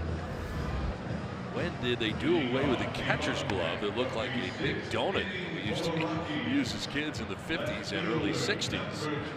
Comes from Padre Geezer, and there's a look at the glove that Padre Geezer is referencing. That's a great question. I love questions about equipment. I love the evolution of equipment in Major League Baseball, because back in the old days, that glove, remember, if you look at old footage, those catchers were two-handed catchers. Right. They would catch the ball and kind of, wherever the ball was caught. Johnny Bench was the guy who went with the single hinge on the glove to where you can close the glove with one hand. Hence, Johnny Bench, from what I remember, became one of the guys to be a one-handed catcher, the first guy to do that. Remember, he kept his hand behind his knee or behind his back and just showed the target, where back in the old days it was two hands. The old Bill Dickey, and I'm going back in the 30s and 20s and 30s. So that would be what, late 60s, early to mid 70s for Johnny Bench, right? Exactly. Yeah. And he was one of the first guys to use that single hinge catcher's mitt that we see today. Good question, Padre Geezer. Desmond leading it off. Home run and a walk. New pitcher in the game is Jordan Lyles. So Andy Green let Clayton Richard hit for himself. Even though he's going to replace him on the mound, he earned it, I guess, with the 3-run home run. Yeah, and you don't have to worry about burning another player. On the run from Headley from third base in time, and Desmond retired 5-3. You can always send us a question, any question, by using hashtag BuzzTheBoothSD to ask us anything you'd like, any question at all. And you may see yourself in a upcoming broadcast. Generally do one a game, but if we get more, we'll do more than one a game. We can answer questions all night. Oh, all night. We're here all night. Sure, why not? What's the matter with the picture? You don't like the picture? I hear you complaining about the picture. My What's gosh, the I problem can't with get the anything. picture? I can't get anything. What? Is there anything sacred in this game? Whew. Some kind of ego, boy. Yeah. One out here in the Okay. sixth. Chris Iannetta bats.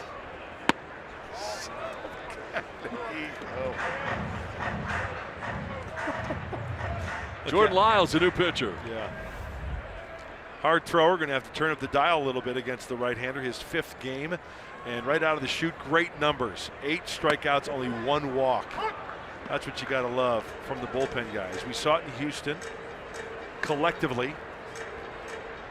10 innings, 1 walk, 18 strikeouts for the guys in the pen. And his role has changed, according to Andy Green, before the ball game. Higher leverage late, correct? Yes. He was really kind of the long man up to this point.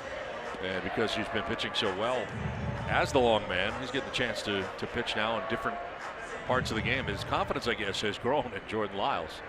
Speaking of Andy Green. And in this ballpark, in this situation, this is this up by 3 to where it's nice to have an arm like Lyles out there to shut him down.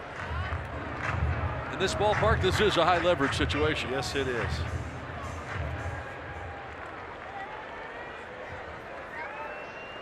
And with Kirby Yates going on the DL, that opens up that spot too.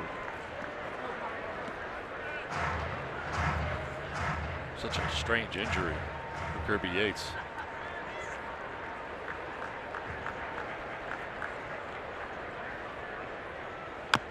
Off the plate and foul. That's a good tight slider right there from Lyles. I was just checking out his release point and his mechanics, his follow through. Boy, he was straight on line towards home plate, and that's what a pitcher wants to be doing. Not falling off towards the first base side. That enables you to stay on the ball a little longer, get better rotation. Walks Iannetta with 1 down.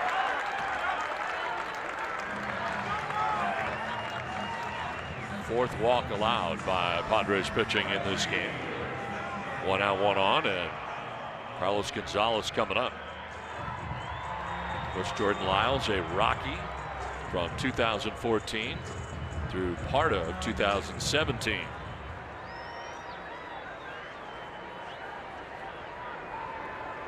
"33 games with the Rockies last year, 5 with the Padres." Padres in a shift on the right side. They keep it tight to the infield on Cargo. And a foul off the end of the bat. Hey, did you notice here in Coors Field, we talked about the screens? Yep. Theirs stops at the end of the dugout, whereas other ballparks, a few of them extend past the dugout. Theirs stops at the dugout, Yep. right? There.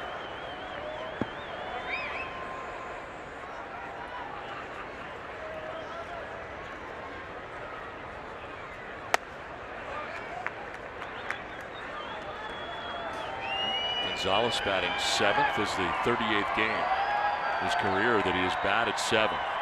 282 average in this spot, 5 homers. He's played over 1,000 games, 1,126 to be exact. Fly ball struck pretty well to left. Spangenberg going back onto the track. He will leap, and it goes over the wall, and it's gone. A home run off the glove of Spangenberg. It kicks into the stands. It's a 2-run shot and a 1-run game now. Clank off the glove into the seats.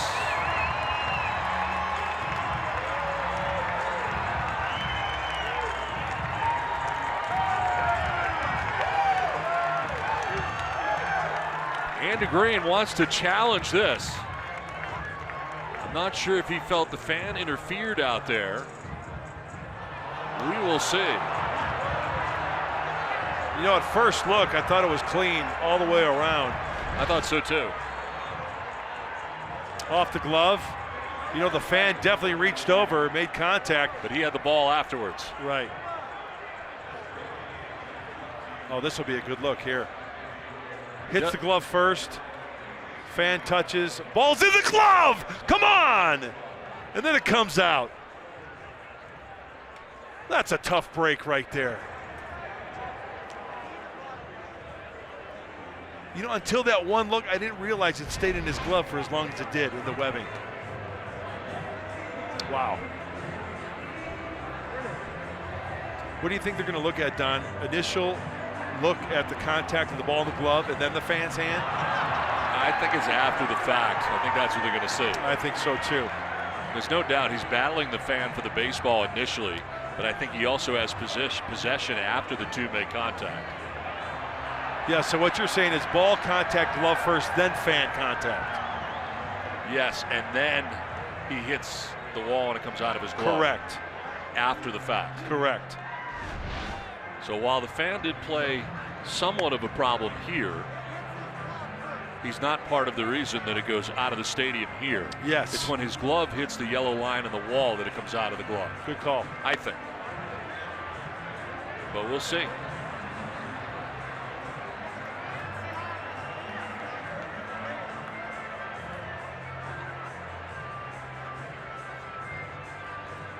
It was like a snow cone there at the top, and any kind of contact from the wall was going to jar it free. And it came loose when Corey had the ball in the glove and he tried to turn his glove back to bring it back. Yes.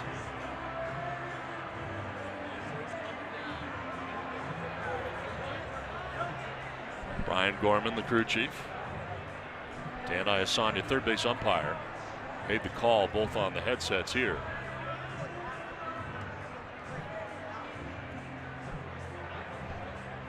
There is the baseball in question. Corey Spangenberg turned and looking up at the scoreboard where they're playing it over again. It's a home run, 2-run shot. Andy Green's going to come out here, and he can't. This is something he cannot come out after a challenge. He's not allowed to come out here and argue.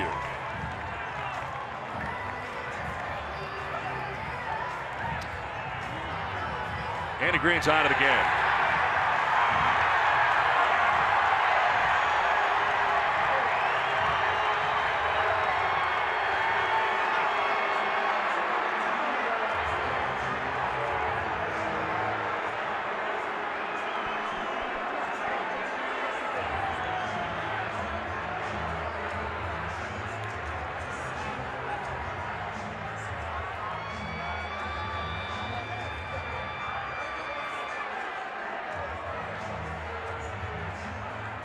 Dan Iasanya just told him to go in and see.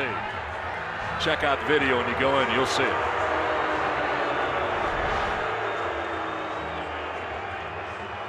It's after He's involved with the fan.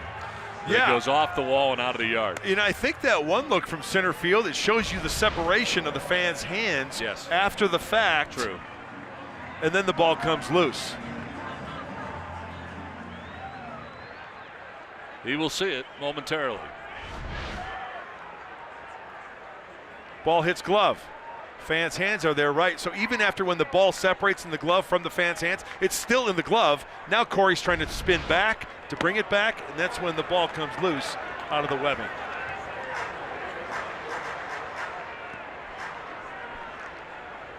This is a one-run game with one out here in the 6th inning. And a pitch that'll miss to Pat Vallejo, 0 for 2. He's grounded out to third, grounded out to short. You know, another question, Don, might be. In the air to shallow center, out goes to Suaje. Margot coming in will make the catch for out number 2. Because of any type of contact, regardless, before, during, or after, would that constitute interference by the fan? Maybe that's something that could be discussed, or part of Andy Green's argument. You know what I'm saying? Yeah. Just trying to look at all angles here.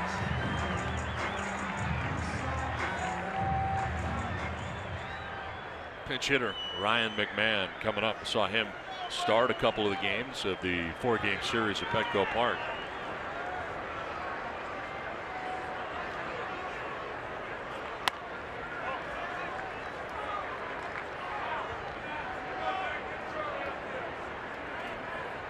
Sixth career ejection for Andy Green.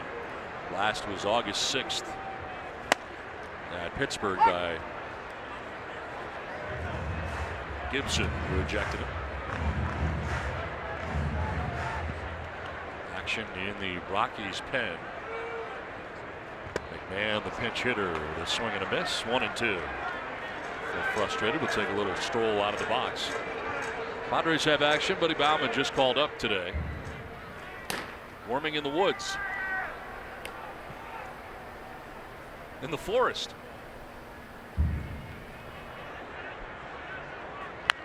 Grounder down the first baseline over his Lyles. He'll take it himself to the bag to end the inning. A 2-run shot makes it 7-6 Padres.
Some home runs in this game. Ian Desmond gets it started for the Rockies with a home run, and then Clint Richard with a 3-run blast in the 4th inning. Followed by Carlos Suaje as the Padres go back-to-back in the 4th solo shot. And then Chris Iannetta with a home run in the 4th inning, his 3-run shot, and then this controversial home run. A 2-run shot for Carlos Gonzalez. His 2nd of the year. John Gray, Clayton Richard both out of this game.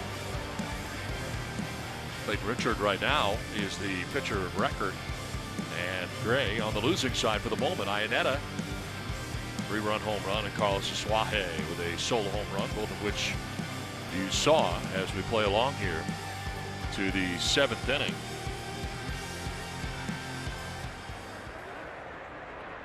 Now leading it off is Chase Headley. Hits a fly ball out to left center field. Charlie Blackmon, center fielder, will make the catch for the first out here of the 7th inning.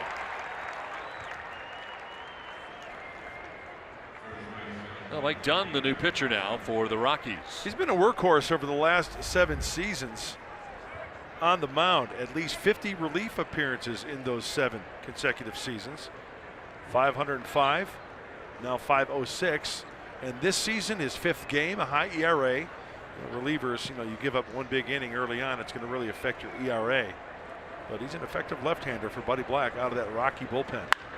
Hosmer lines one into left field. Eric Hosmer is singled in the 5th, singles here in the 7th with 1 down, taking it the other way. Eric gets on top of that fastball from Mike Dunn. It's pretty much four-seam fastballs and sliders. That's good hitting right there by Eric Hosmer. Another multi-hit night for Eric Hosmer. At first with 1 down, and Jose Perella coming up. Good night tonight for Perella. Single and a double. He's also driven in a run.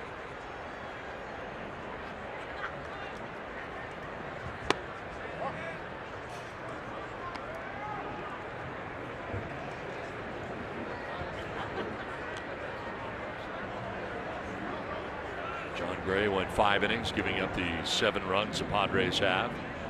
Antonio Senzatella a 1-2-3 6th inning. Now Mike Dunn for the 7th, and a liner to center field for Perella. That's in for a base hit. And up to second base goes Hosmer. 3rd hit of the night for Jose Perella.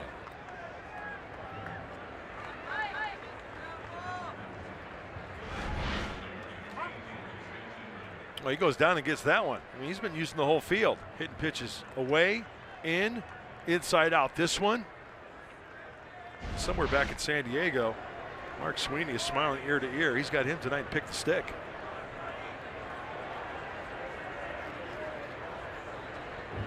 Foster, the pitching coach, back out there again.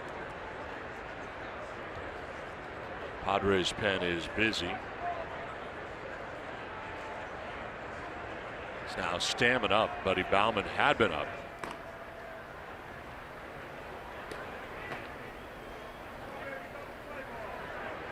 Corey Spangenberg coming up here with Hosmer at second. Perella at first. 1 down here in the 7th inning. Goes around for strike 1.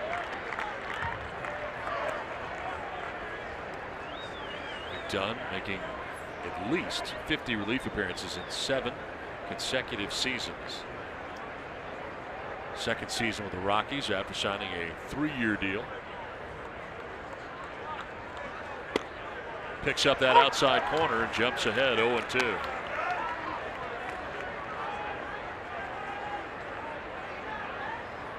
Led the club in appearances last year with 68 relief appearances.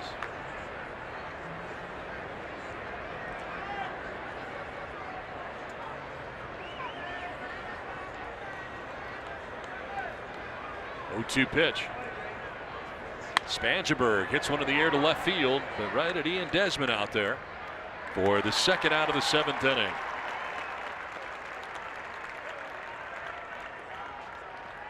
Watch every out-of-market regular season game live at home, in the office, or on the go with MLB.tv. Your subscription includes MLB At-Bat Premium, allowing you to watch live baseball on your favorite supported devices. Blackout and other restrictions apply. Visit MLB.tv for details. But Blackout to get the baseball, making a pitching change here with 2 down at the top of the 7th inning. It's a 1-run game. Padres have a 7-6 lead.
brought to you by Jerome's Furniture, where Jerry's price is the lowest price every day.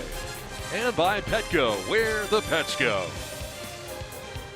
We welcome you back to Coors Field. No mistaking that it is Coors Field with the woods and forest out there in right center field below the rock pile. 7-6, Padres have the lead.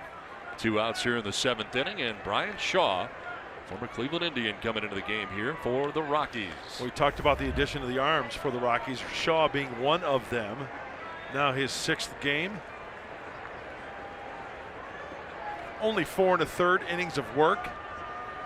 And he's got himself a little bit of a mini jam with 2 outs, inherits 2 runners. Yeah, Hosmer at second, Perella at first. Freddie Galvis the batter. Makes him move his feet on a pitch down and in. Shaw made at least 70 appearances in 5 consecutive seasons. So since 2013, 383 relief appearances. It's the most in the majors. Last year's 79 appearances out of the Indians' pen.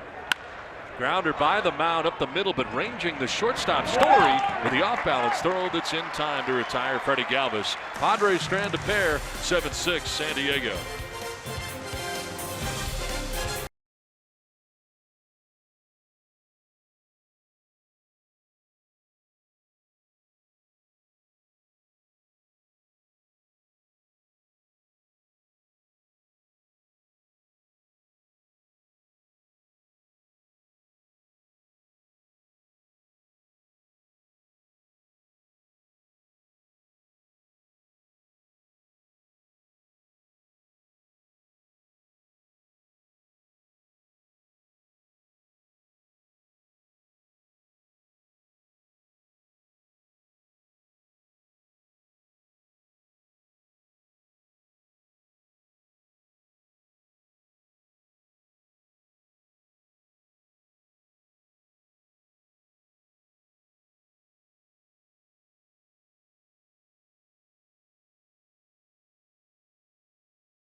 Or Jordan Lyles out there.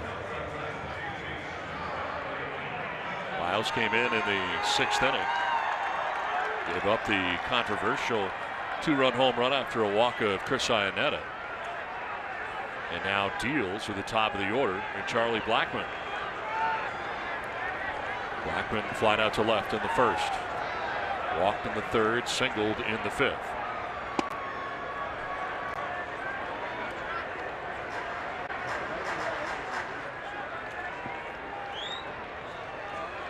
Three home runs in the game for Colorado, 2 for San Diego. Stay tuned.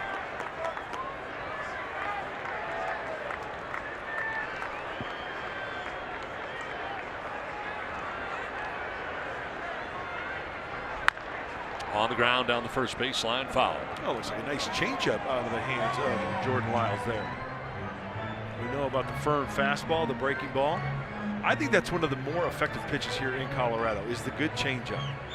If you can throw a changeup, split finger, gives the illusion of a fastball, same arm action, same arm slot. Speaking of nasty split fingers, how about that Shohei Ohtani split finger we were talking a little bit ago? Wow.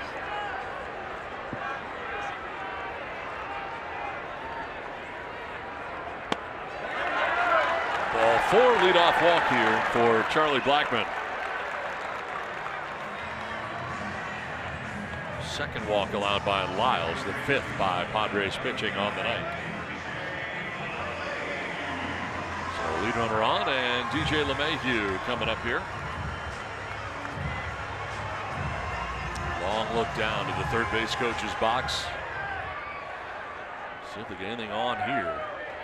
Yeah, you know, you've got a guy who can manipulate the bat with the best of them. You've got a guy who's basically been a strike thrower, Jordan Lyles. Chances are you might get a fastball. Now first pitch, but the way he's set up behind it might be a breaking ball. Oh, it is a fastball.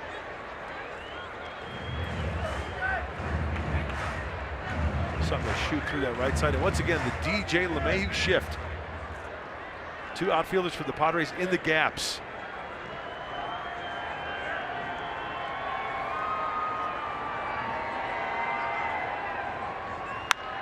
Lined into center field. Blackman will take a turn at second, but remain at second base. Getting to that ball pretty quickly out there was Manuel Margot.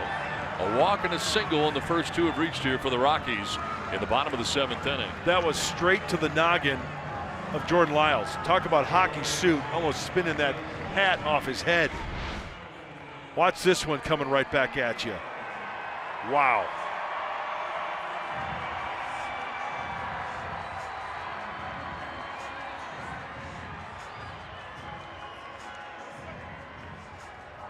Well, Mark McGuire is stepping out of the dugout here, and he's going to make a double switch, getting the attention of Adrian Johnson, the home plate umpire. We will have a pitching change here. The Rockies threatening. Craig Stammen on his way in. 7-6 Padres.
Here a double switch for the Padres after Jordan Lyles gave up a walk to Blackman, a single to LeMahieu. It is Craig Stammen into this game, his 6th appearance of the year.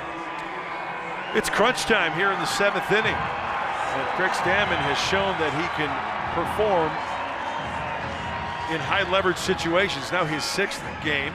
Great splits, great ratio, strikeouts to walks in his 6 and a third innings pitched.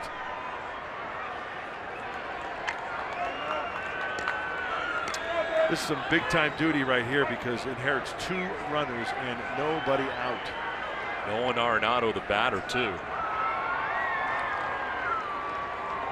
Arenado in his 6th season. 3 Silver Sluggers. 3-time All-Star. 5 Gold Gloves.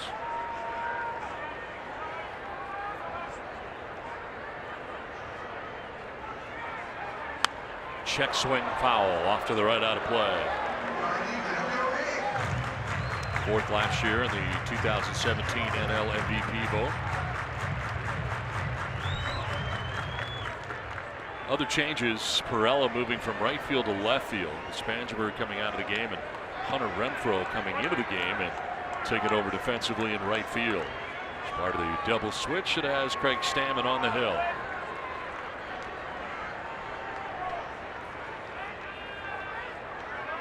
0-1 to Arenado. Fouled off, 0-2.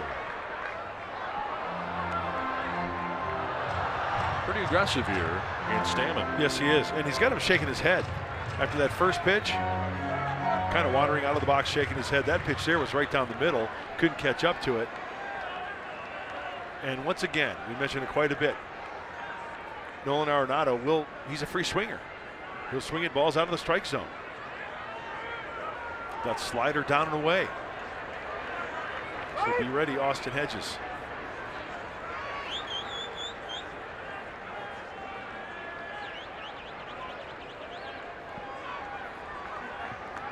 Blackman walked, LeMahieu single. 2 on, nobody out. 0-2 pitch coming to Arenado. In the air, foul off to the right, out of play.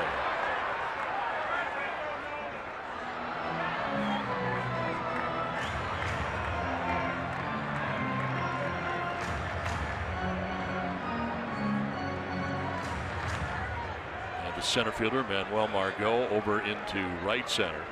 Gap out there in left center field for Arenado. This big, rangy outfield at Coors Field.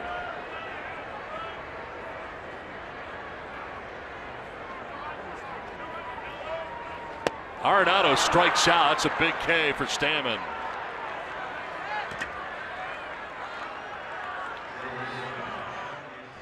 That's pretty. Let's go back to the first pitch. Remember? Down and away, check swing, foul ball. Crushable pitch, fouled back. Another breaking ball, little wrinkle, and then well off the plate at 85. And as we mentioned, he will swing at pitches out of the zone. It was evident there. A third of the way there for Craig Stammen here in the 7th. Now Trevor Story. Rockies shortstop batting with 1 out, 2 on.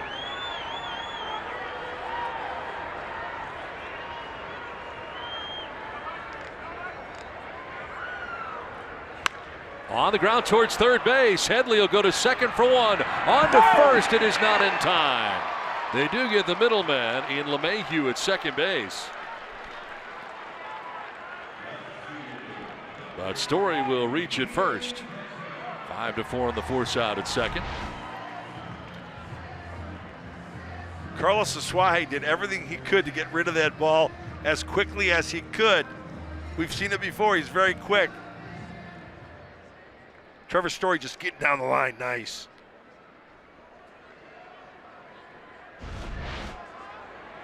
Two down, first and third. Ian Desmond coming up.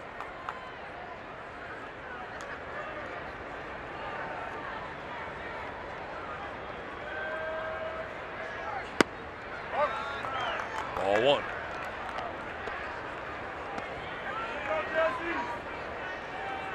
Desmond tonight homered the second inning, solo shot, walked and scored in the 4th. Grounded out to third base in the 6th inning. Tying run 90 feet away for the Rockies. Go ahead run potentially at first base.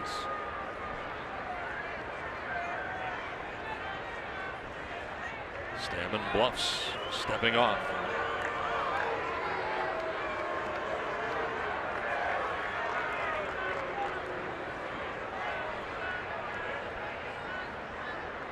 Fastball in.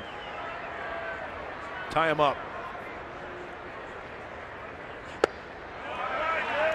Takes for ball 2.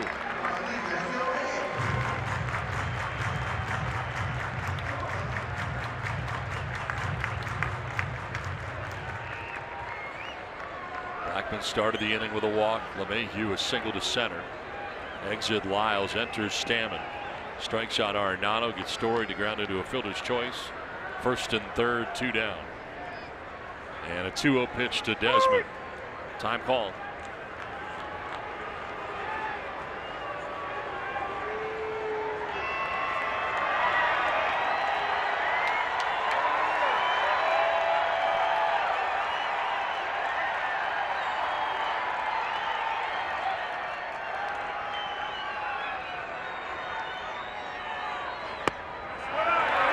Ball 3-0.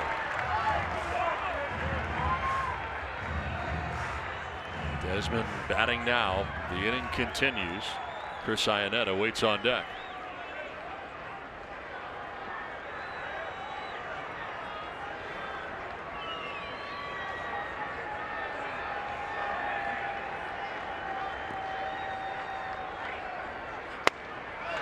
There's a strike, and it's 3-1. Desmond thought he had ball 4, but gets the bad news from Adrian Johnson. You know, theoretically, there is a base open, that being second base. You would put another runner on base. So the way that Craig Stammen is going after Desmond here, you have right-handed hitting Chris Iannetta on deck. Just a thought. 3-1 slider coming here.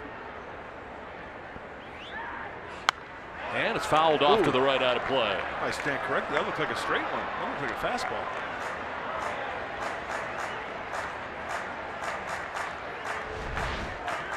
Wanted down and away. Watch the glove of Austin. Ooh. He got away with one there.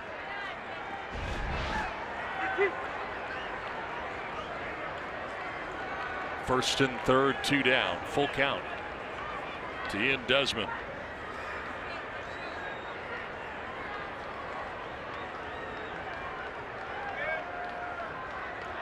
Stammen bluffs and no throw.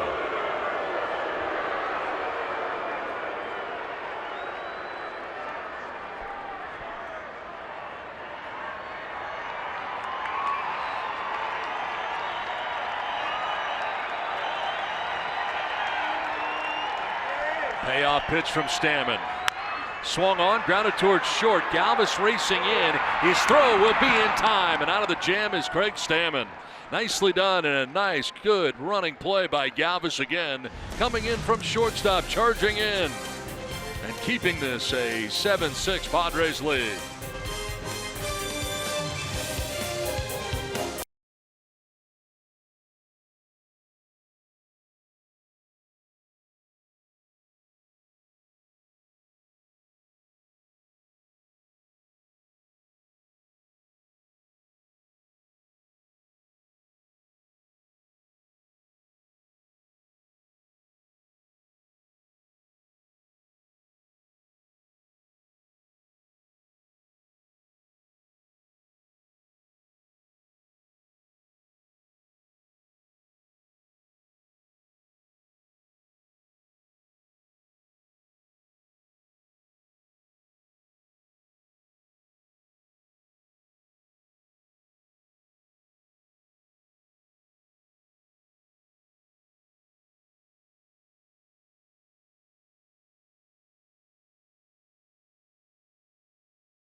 All right, Mike and Mark, thanks very much. Back here in Colorado, 7-6. Padres on top of the Rockies. Austin Hedges leading it off here. Brian Shaw back on the hill again. Shaw got the final out of the 7th inning, and he starts the 8th inning. Good job by Craig Stammen getting out of that jam. Oh, he's been Mr. Reliable, hasn't he? Making good pitches.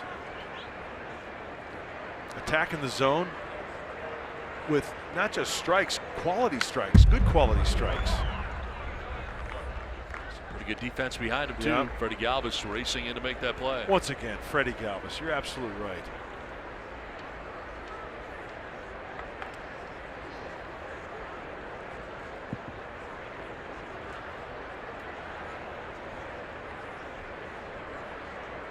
2-1 to Austin Hedges. Austin has 2 hits in the game, single in the second inning, a double in the fourth, and an RBI for grounding out in the fifth. So 2 for 3 night for the Padres catcher.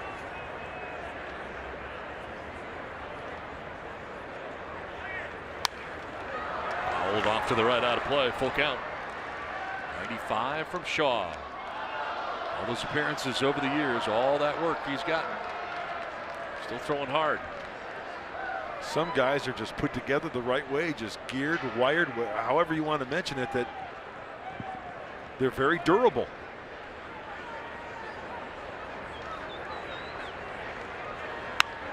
Hedges will send one to shallow center, and that ball will fall in front of Charlie Blackmon. A base hit and the third of the night for Austin Hedges. Well, you had 3 Rockies pursuing that bloop to shallow center. Story, the shortstop, LeMahieu from second, and Blackmon coming from center, but it falls in the triangle. That is a Coors Field special. Hey, good for Austin Hedges. He gets jammed. All 3 of them, the Bermuda Triangle, and somewhere in between there's Amelia Earhart.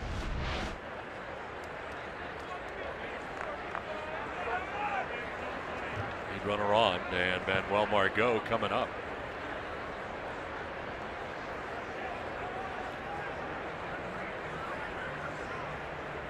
Margot's been on twice. Single and a walk. Last time up, grounded out.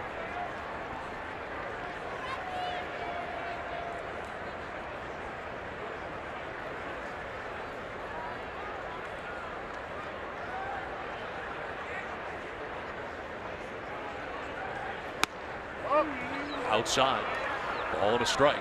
Part of the double switch. You got Hunter Renfroe now on deck.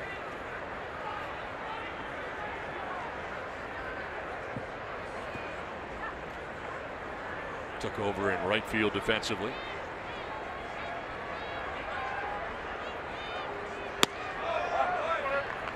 Two and one. Tough to lay off that sweeping slider. That's a power slider too.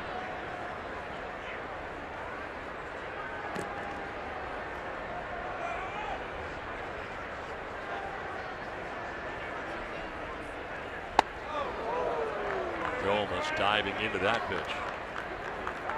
Good hitters count here for him. You know, Brian Shaw looks like one of those just good old-fashioned twirling right-handers who, you know, pitches in the beer league and just wants the ball and just go right after hitters, doesn't he?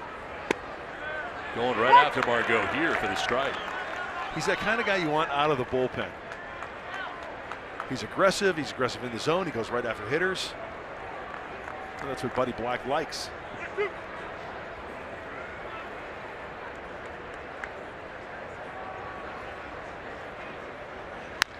On the ground, slowly hit towards Story at short. He'll go to second for one, on to first, not in time. Too much speed from Manuel Margot. They do get the lead runner, 1 down. This copyrighted telecast is presented by the authority of the San Diego Padres. It may not be reproduced or retransmitted in any form. And the accounts and descriptions of this game may not be disseminated without the express written consent of the San Diego Padres. 1 out, 1 on, and Hunter Renfroe coming up. Renfroe coming off the bench, part of a double switch, batting for the first time tonight. 185, no homers and a run batted in. Gets into his 11th game of the year, so he's played in every one so far. Throw to first and back to the bag is Margot.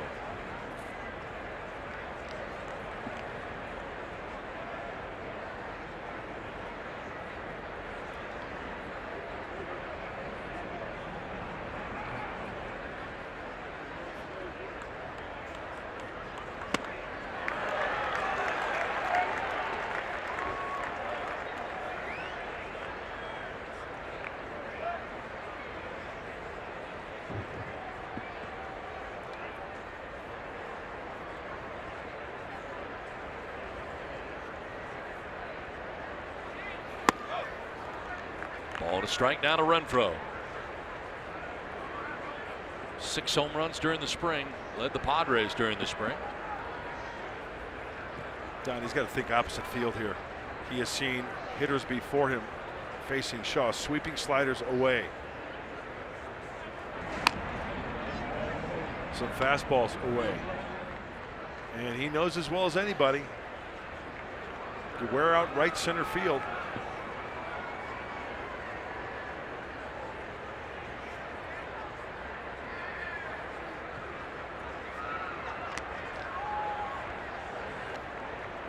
Margot back again safely.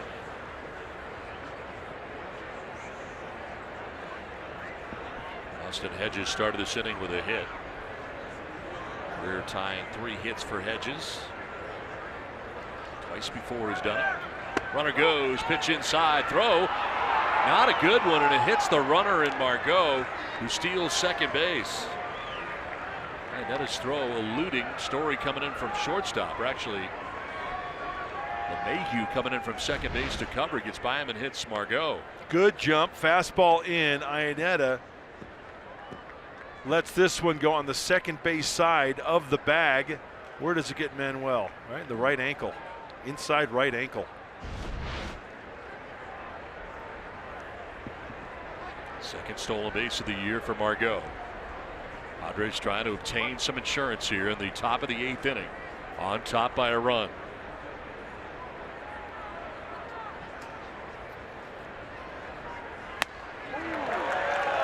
On the fastball and by Renfroe. That one had a little cut action to it, a little run action.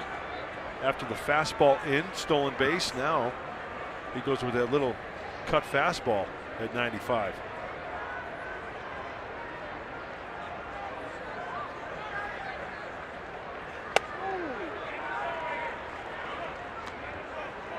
Full count now with Carlos Suaje, the top of the order, waiting on deck. 20th pitch coming up here for Shaw since coming into the game in the 7th inning, working here in the 8th. That's pretty much his go-to pitch, is that cut fastball. 93 to 95, maybe 96. Popped up, should reach the seats, foul ground and out of play. So that's a special arm, Brian Shaw. Throw a cut fastball at 95. That last one was 95.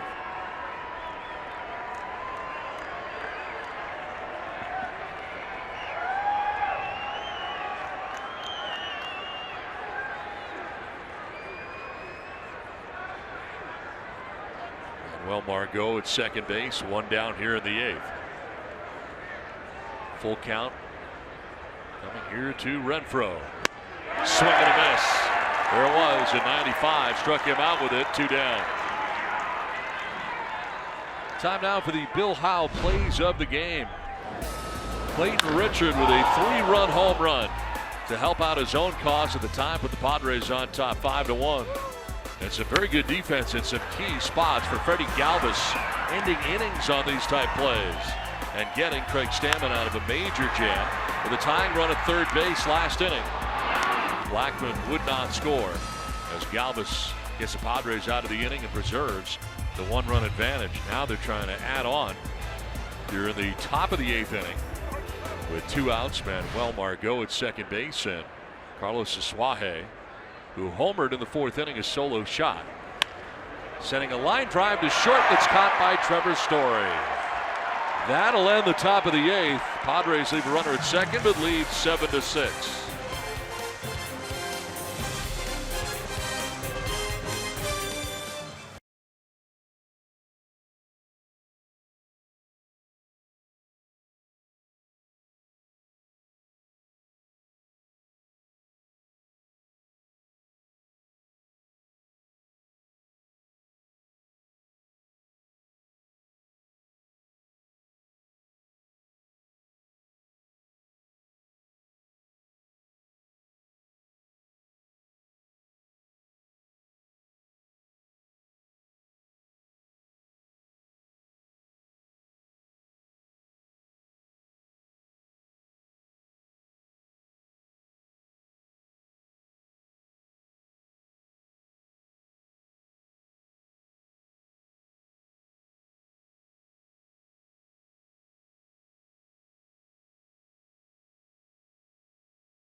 of the 8th inning. Craig Stammen back out there. He works the 7th, comes out for the 8th, and it's Chris Iannetta to lead it off. Iannetta, after lining out to right in the 2nd, has homered, walked and scored.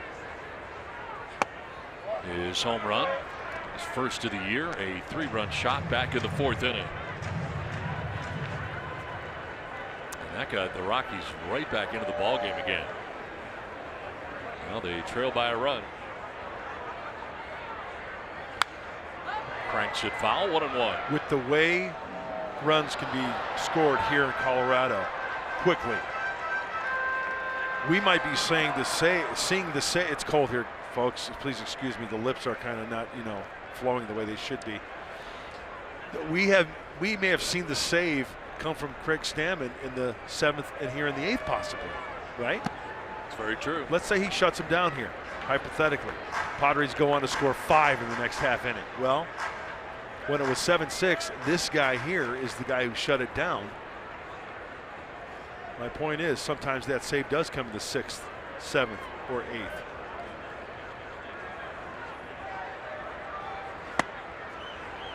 High strike call. Working towards the bottom of the order here. Iannetta, Gonzalez, Valaika anticipated. Bullpens are busy. Brad Hand up for the Padres.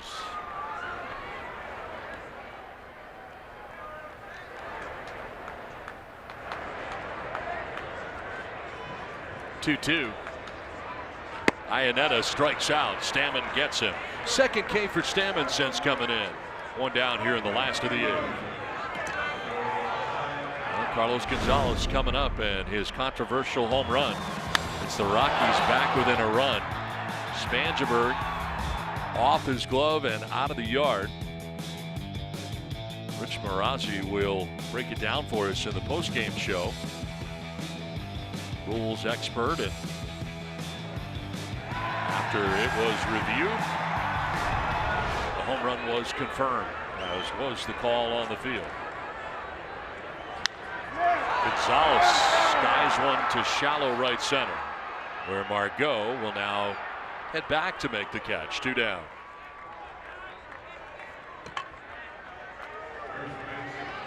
Two up, 2 down here in the 8th for Stammen. Valaika coming up.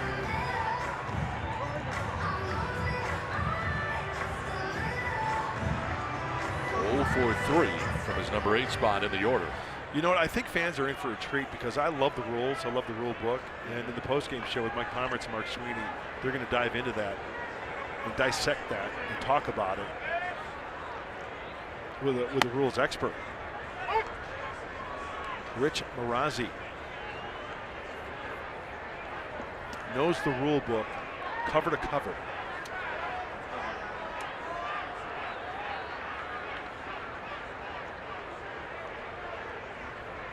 Valaika hits it on the ground, a deep short, long throw, and in plenty of time. Without a problem for Freddie Galvis. A 1-2-3 8th inning to the 9th we go. 7-6 Padres.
Game 2 of this 3-game series between the Padres and the Rockies. Joey Lucchesi, without a record of 2.79 earned run average, getting the start against Tyler Anderson. Not have a record yet, a 7.56 ERA though. Get you started at 5 p.m. on Fox Sports San Diego. Game 2, the middle game of the 3-game series here from Denver. Now it is on here to the top of the 9th inning, and Adam Ottavino into the game here for the Rockies, their 5th pitcher of the night. The Northeastern Huskies been throwing the ball very, very well. His 6th game now, and look at those numbers. 11 strikeouts, only 1 free pass, no hits against righties. Lefties only hitting at 100 clip. And he's got 2 wins under his belt to boot.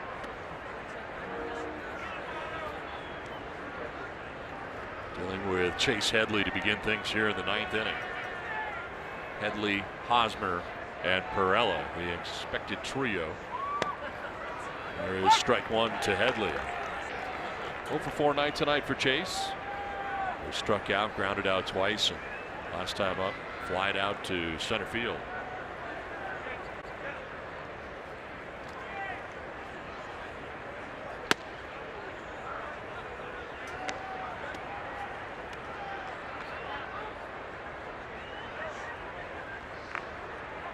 John Gray started this game and on the hook at the moment for the Rockies.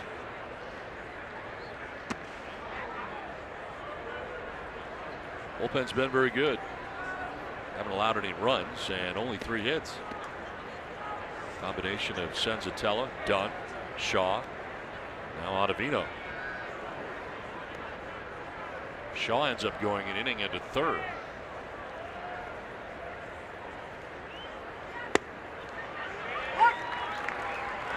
Two and 2.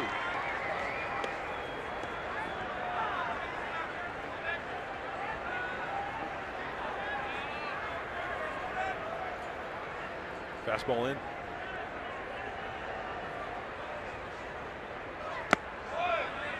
Full count now.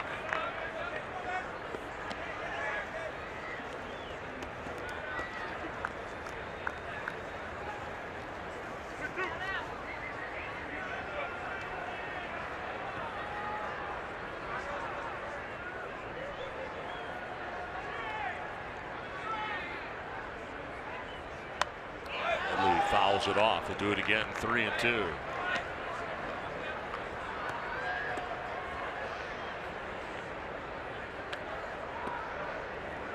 Ottavino, 32 years of age. Named off waivers from the St. Louis Cardinals.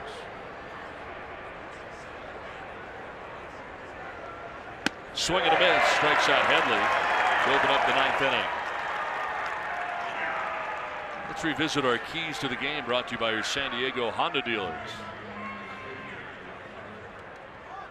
All right. Clayton lives in the moment, right? Forget about the past. Pitch by pitch here in Colorado. Where it can get really dicey. 5 innings, 5 hits. Pitched well. And he helped his own cause with a 3-run home run. RISP, runners in scoring position, get the big hit. Padres tonight, 5 for 13 with 6 runs driven in. Thank you very much.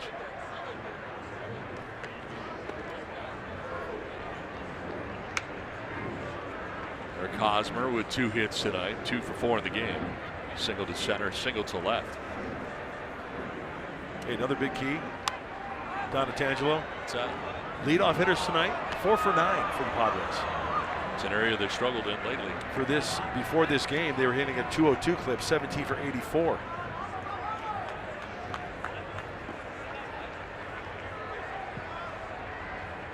A shift here on Hosmer on the right side. Story, LeMahieu, Valleca with only Arenado on the left side.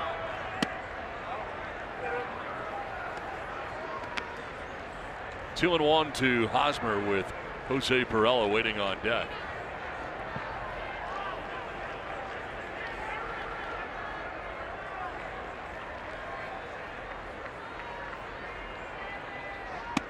Hosmer gets the arms out of the way, but gets the bad news. It's strike 2.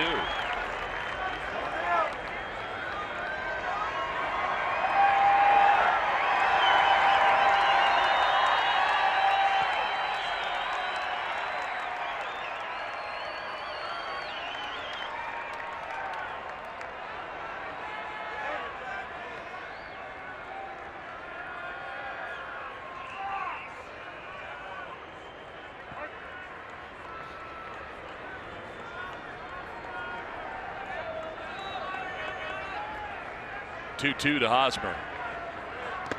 Down low, ball 3, full count.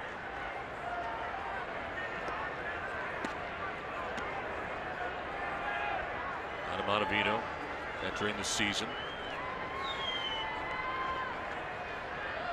286 career appearances for the Rockies, tied for 8th most in franchise history.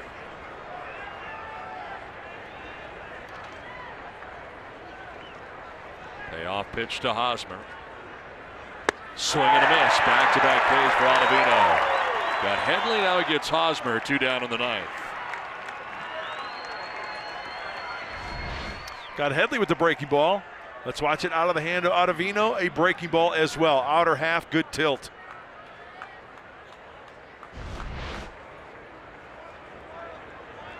Here's Jose Perella. 3-hit night tonight for Jose. Singling to right in the 2nd, double to right in the 5th. Single to center in the 7th. Now takes ball 1.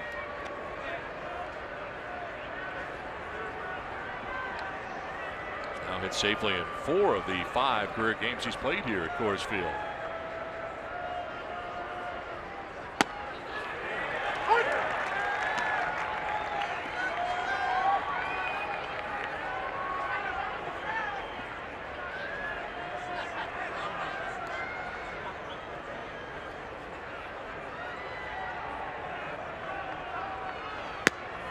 Looking to the bottom of the 9th inning, you got the pitcher spot coming up. Then Blackman, LeMahieu, anybody gets on, Arenado will get a chance. So you end up going through the teeth of this Rockies order. Off balance cut there, 2-2.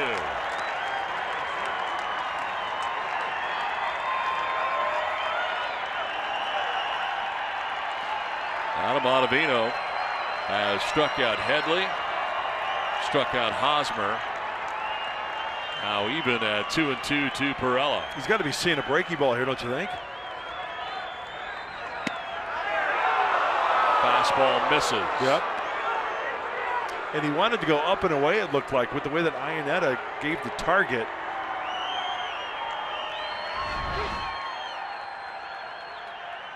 Just missed. Iannetta trying to bring it back. Perella strikes out. Ottavino in impressive fashion strikes out the side.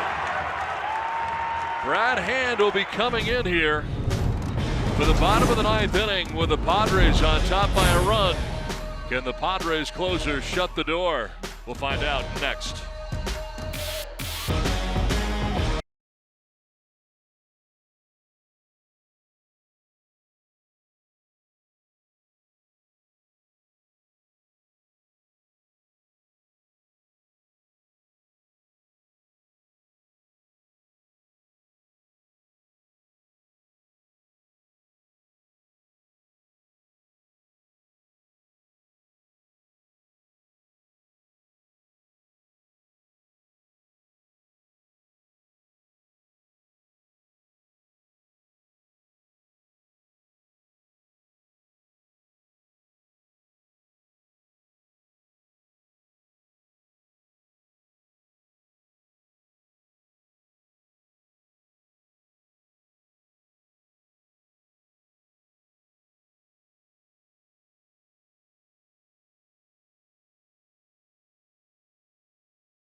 Coming up here in the last of the 9th inning, and pinch hitter will be Gerardo Parra to take on Brad Hand into the game.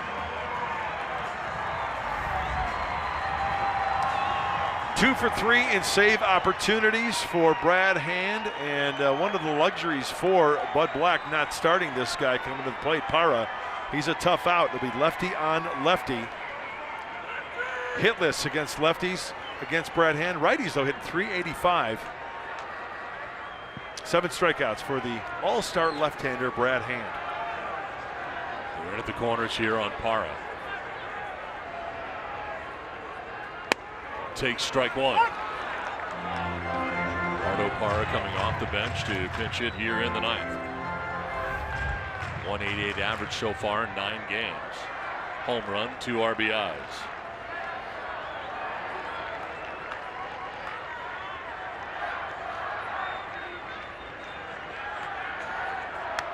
Fouled back, 0-2.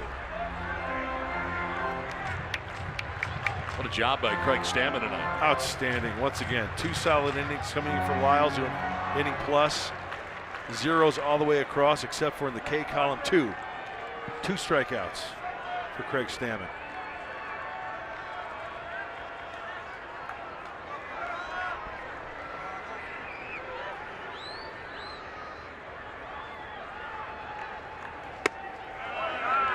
Way to Para, 1-2. Charlie Blackmon, then DJ LeMahieu anticipated. Again, anybody gets on, and Owen Arenado may have a chance.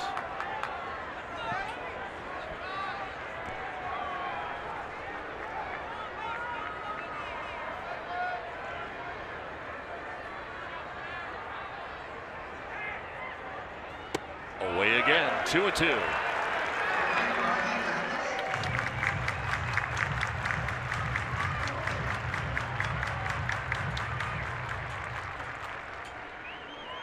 Manuel Margot over towards left center. Good sized gap in right center. This big outfield at Coors Field.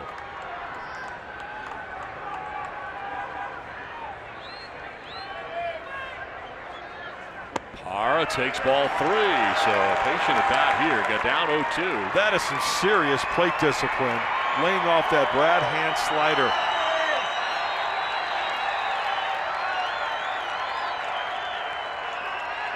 There's Blackmon waiting on deck.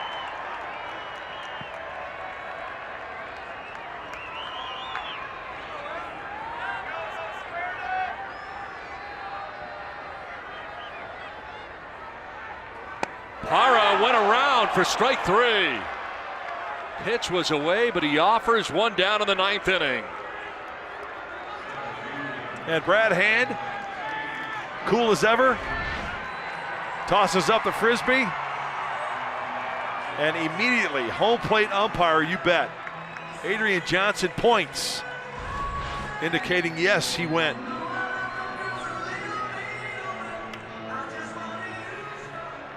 One down in the 9th inning. Charlie Blackmon coming up. 2 for 13 against Hand.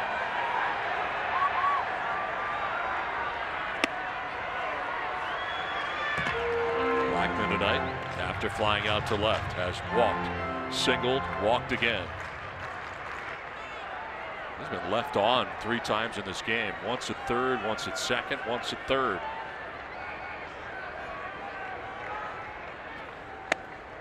Two and 0.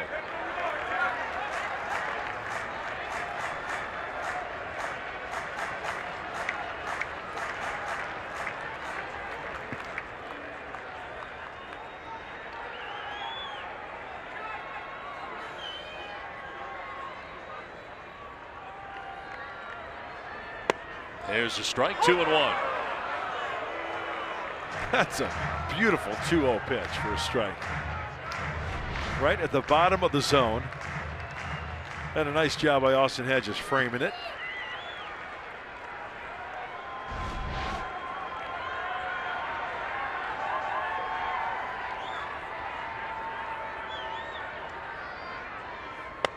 Strike 2. So Hand battles back this time. Got behind, and it's now 2-2. That's a guess right there. Did you see Charlie Blackmon? He just watched that one go by. He's got to have breaking ball in the back of his mind.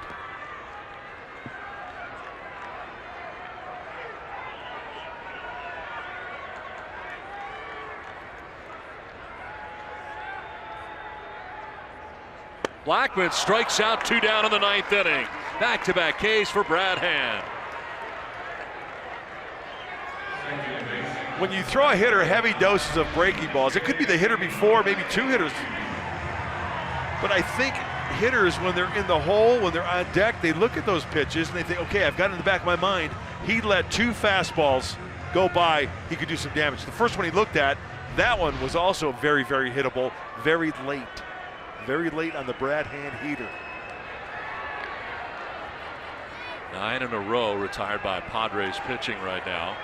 2 here for Hand in the 9th, and here's DJ LeMahieu. That is strike 1.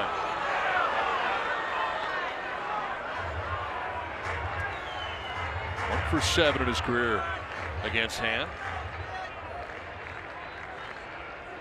An exaggerated shift going on in the outfield per usual. Anytime LeMahieu comes up.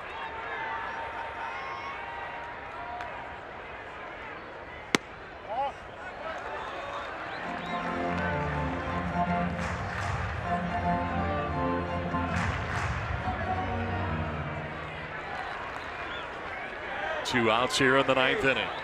Padres on top by a run. The 1-1 to LeMahieu. Popped up. Foul off first. Hosmer will go as far as he can, but he won't have a play.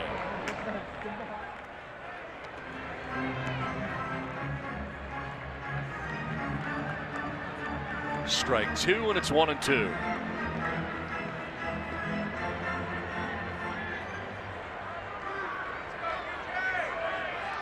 Clayton Richards started this game with the first 5. Pitcher of record right now. Jordan Lyles an inning. 2 for Stammen. And trying to finish it off here. 1-2 pitch coming. LeMahieu strikes out and the Padres win. Well, the Padres come in and take game 1 of the series against the Rockies. Brad Hand strikes out Parra, Blackman, and LeMahieu to get it done in the 9th inning. Padres take the first one. And we'll get a look at that strikeout for Brad Hand that ends the ball game. He did a fine job of mixing up his pitches. He got hitters with the fastball, Blackman in particular, and then to finish off the ball game, the breaking ball down and into LeMahieu. A job well done all the way around. Padres win it 7-6. Padres Live is next. Mike Pomeranz, what's in store?